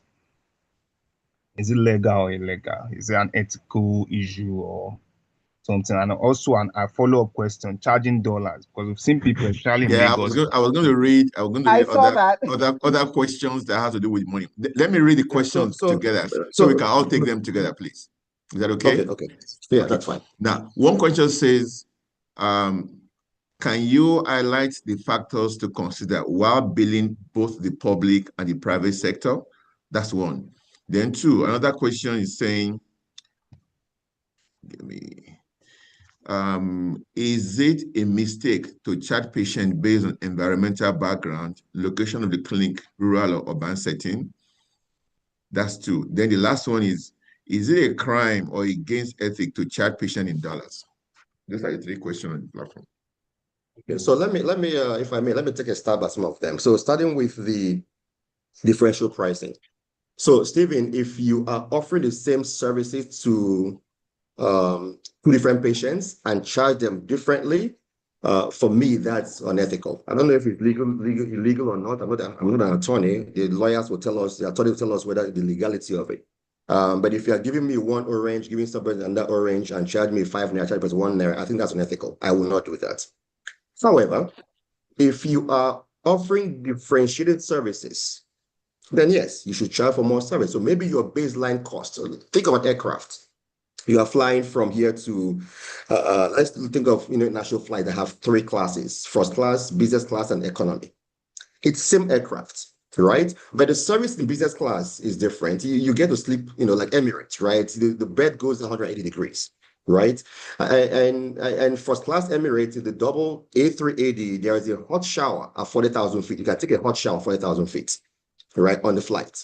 So of course the costs are very different. So it's, yes, you're moving from point A to point B, but the economy, your leg is, breaking your legs, and the food is not bad, but it's not great. Business class, you can enjoy the lounge, enjoy the bar. First class, you get a hot shower. It should not be the same price. So my feedback to you and to this team as business providers is have differentiated packages. You can have your baseline package that is economy, that everybody gets, so that is the baseline. But then if somebody wants extra, yes, extra. So my father is an older man, right? He's quite older now. When he goes for his health, I don't want regular because I'm not around, right? So, they live in the East.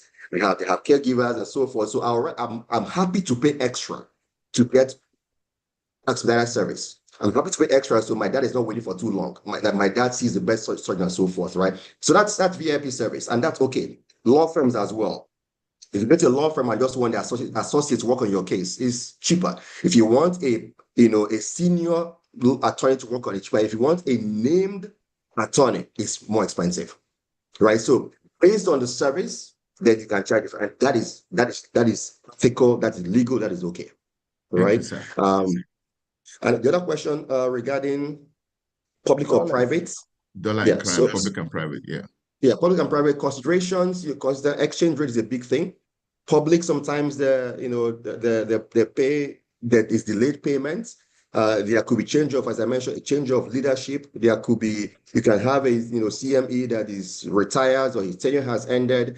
You have a new acting one that will not touch something big. It might take a little bit of time for that to happen. Exchange rate changes so much. So always understand your partners, understand the system, know when tenures are ending, know when CMDs are changing, build relationships, understand the system so that you are not exposed to as much risk. Try to get your payment out on time, but also have a hedge for exchange rates risk. Right now, it's a bit stable now, but 2 years ago it was terrible. I lost a lot of money from institutions. Private is a little different, right? But so for us, we have institutional price, we have individual price, right? So the institutional price has the VAT is a little bit more is attached to that. It takes a bit of time. So you just have to factor in your realities. But yes, there should be a difference between public and private because public is a bit longer.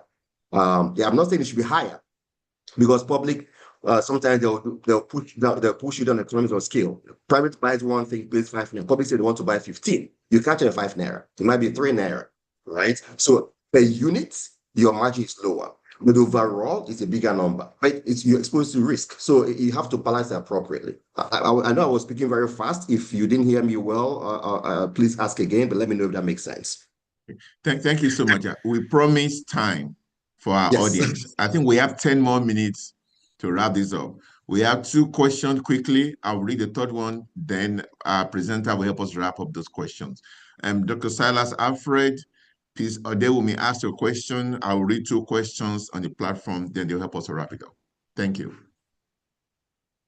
Okay, thank you and good evening. It was a wonderful presentation. Please, I want to find out if I register for accreditation for a 1 month or for, should I say, domiciliary services without a physical facility, and I get accreditation. Along the line, I now decide, or maybe due to the nature of the business, I now have a facility. Will that accreditation cover that, or do I need to register for another accreditation due to the new Thank you, sir. facility? I will hold that question. Then the next question, please, Mr. Peace Odewumi. Yeah, good evening, sir. Good evening. Thank you for the presentation. So I have two questions. I'll ask the first one since we're still talking about the pay and everything. So I think it would be nice if we can have like a range, not exactly how much people charge, like a range, because a lot of these things are not taught in school. This we just charge based on our discretion or based on what we know people are charging. And a couple of times I've had, maybe I'm telling a client that for home service that this is what I'm charging. They're like, oh, why am I charging so high? This person is charging. And then you think about it, like I said, based on discretion. People that are doing makeup home service, they actually charge really higher than you that you're actually a professional. They don't want to pay. So I think it would be nice to have, if we can have like a range of figure, because I figure out that a lot of healthcare professionals don't actually know how to charge patients. Then my second question is, so when you're scaling up your business, so there's this fear of not wanting to owe people salary. So I've heard from people that, okay, some people actually have salaries for like maybe 2 to 3 months, or for the first 6 months they have it reserved somewhere. So what would you advise? Is that a good option, or how do you go about not wanting to owe? Because I think it's very terrible not paying people their salary. So what would you say about that? So those are my questions. Thank you very much. Thank you for that question. I will read the last one, then Mr. Anini and Dr. Ojoje will let me wrap it up. The third question is this. Is professional liability insurance applicable in Nigeria? And if yes, how can we go about getting one? Okay, can I start? So yes, ma'am. Let me start with the last one. Yes, it is. And you just contact most insurance companies, or you find a broker and you will get liability insurance. And I think and if you have a clinic, you need to have it, because no organization will partner with you if you do not have liability insurance. One of the other questions was, if you're sole proprietorship, which is basically what it is, you work on your own and you go to a facility. No, that accreditation is for just you. If you now have a facility, it's a different thing. They want to know, how accessible is your building, and how many toilets do you have? Will it take a wheelchair? Do you have an entrance and an exit? So if you now have a facility, the accreditation requirements are different. So I hope that answers that question. So no, the one that we use if you're only doing home health or domiciliary services is going to be different once you have a brick and mortar building. And again, you will fall into tiers depending how many people you have working for you. Sorry, my brain. What was the other question? Fixing a fee. I've had patients tell me that you therapists, you should all have a standard fee. It's going to be very difficult. If I have a facility in Obanikoro, I'm paying 3 million for rent, and I have a facility in VI or Ikoyi, I'm paying maybe 10 or 15 million for rent. There is no way I can even have a standard fee between my two clinics. So what we need to try to do is what Doc said, look at your expenses before you just give an amount. And what I say to patients, oh, but somebody else charged me 8,000. I said, well, I'm not somebody else. I'm Dr. Durojai. I can guarantee you the service I'm providing. That's where the niche part comes in. You know what you're selling. You have confidence in what you're providing. It's not, you force them to pay for 10 sessions. Then when they don't get better by 8, you disappear after you've taken money for 10, which I've heard a lot going on in our environment happens. So we need to be a little bit more credible. And patients come in, and I want to encourage all of us. We are not God. Let's not make promises we cannot keep. We have a skill. Yes, we have procedures, we have protocols. If you do this, this should happen. We have SOPs.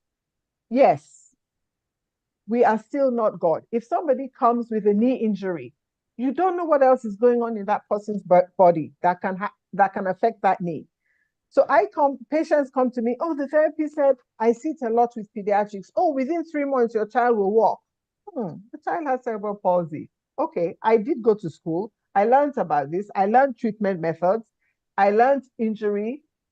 Are we saying the child might never walk? No. So I tell the patients, I'm not playing God and I'm not going to give you a date. If you do, if we both work together, there's a possibility this can happen. But it's if we're both doing the right thing together all the time. So we need to make sure we're not promising things that we cannot deliver. And so when you give your fee, you have to be confident in the service you're providing. This goes back to training, so you know what you're doing. Thank you very much, ma'am.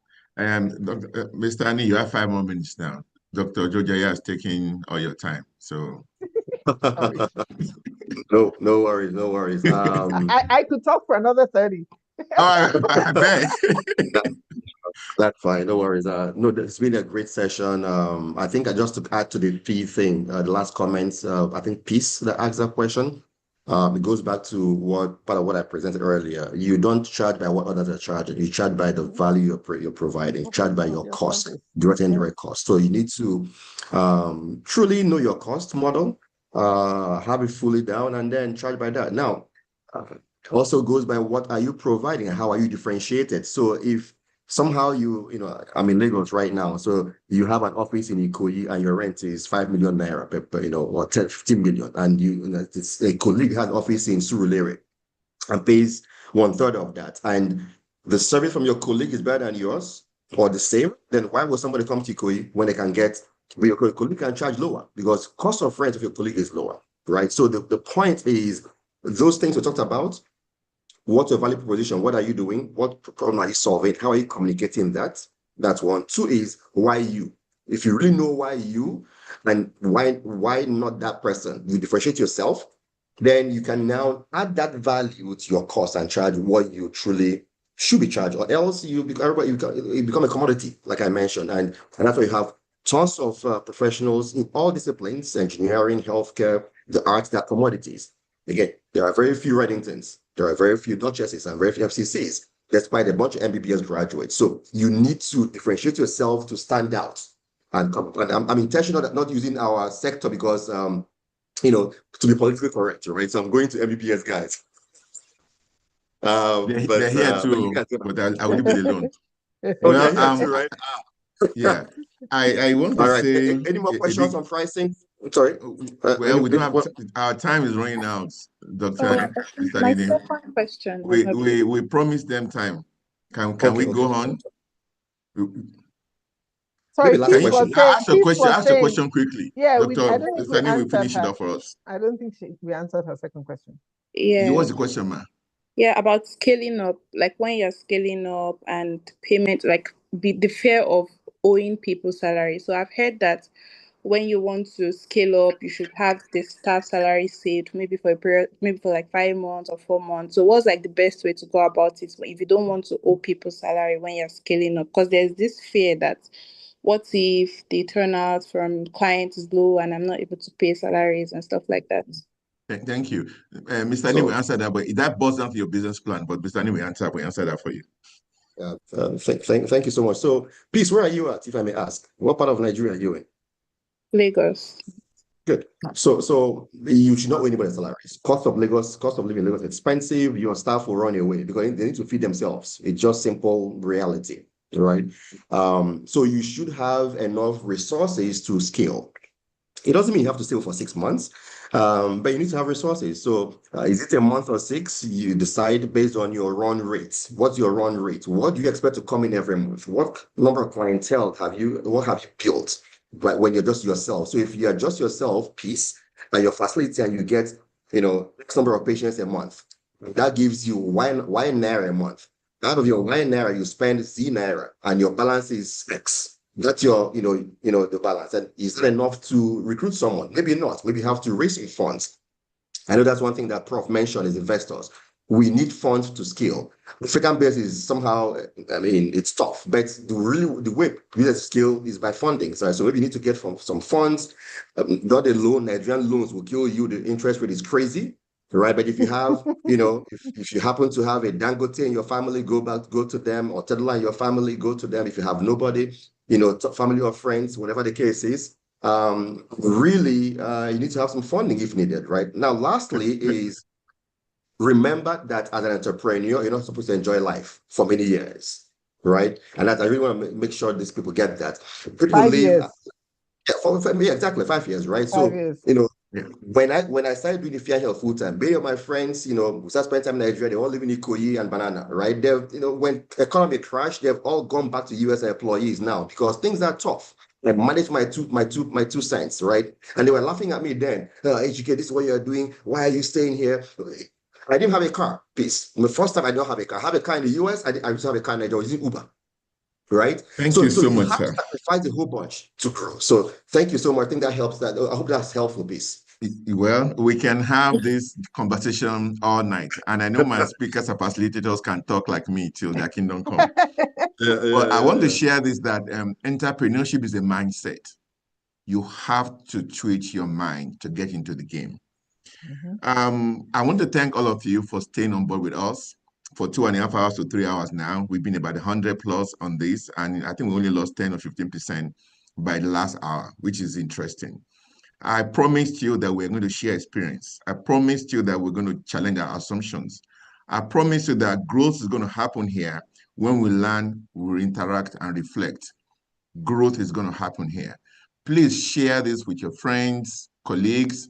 This is just the beginning.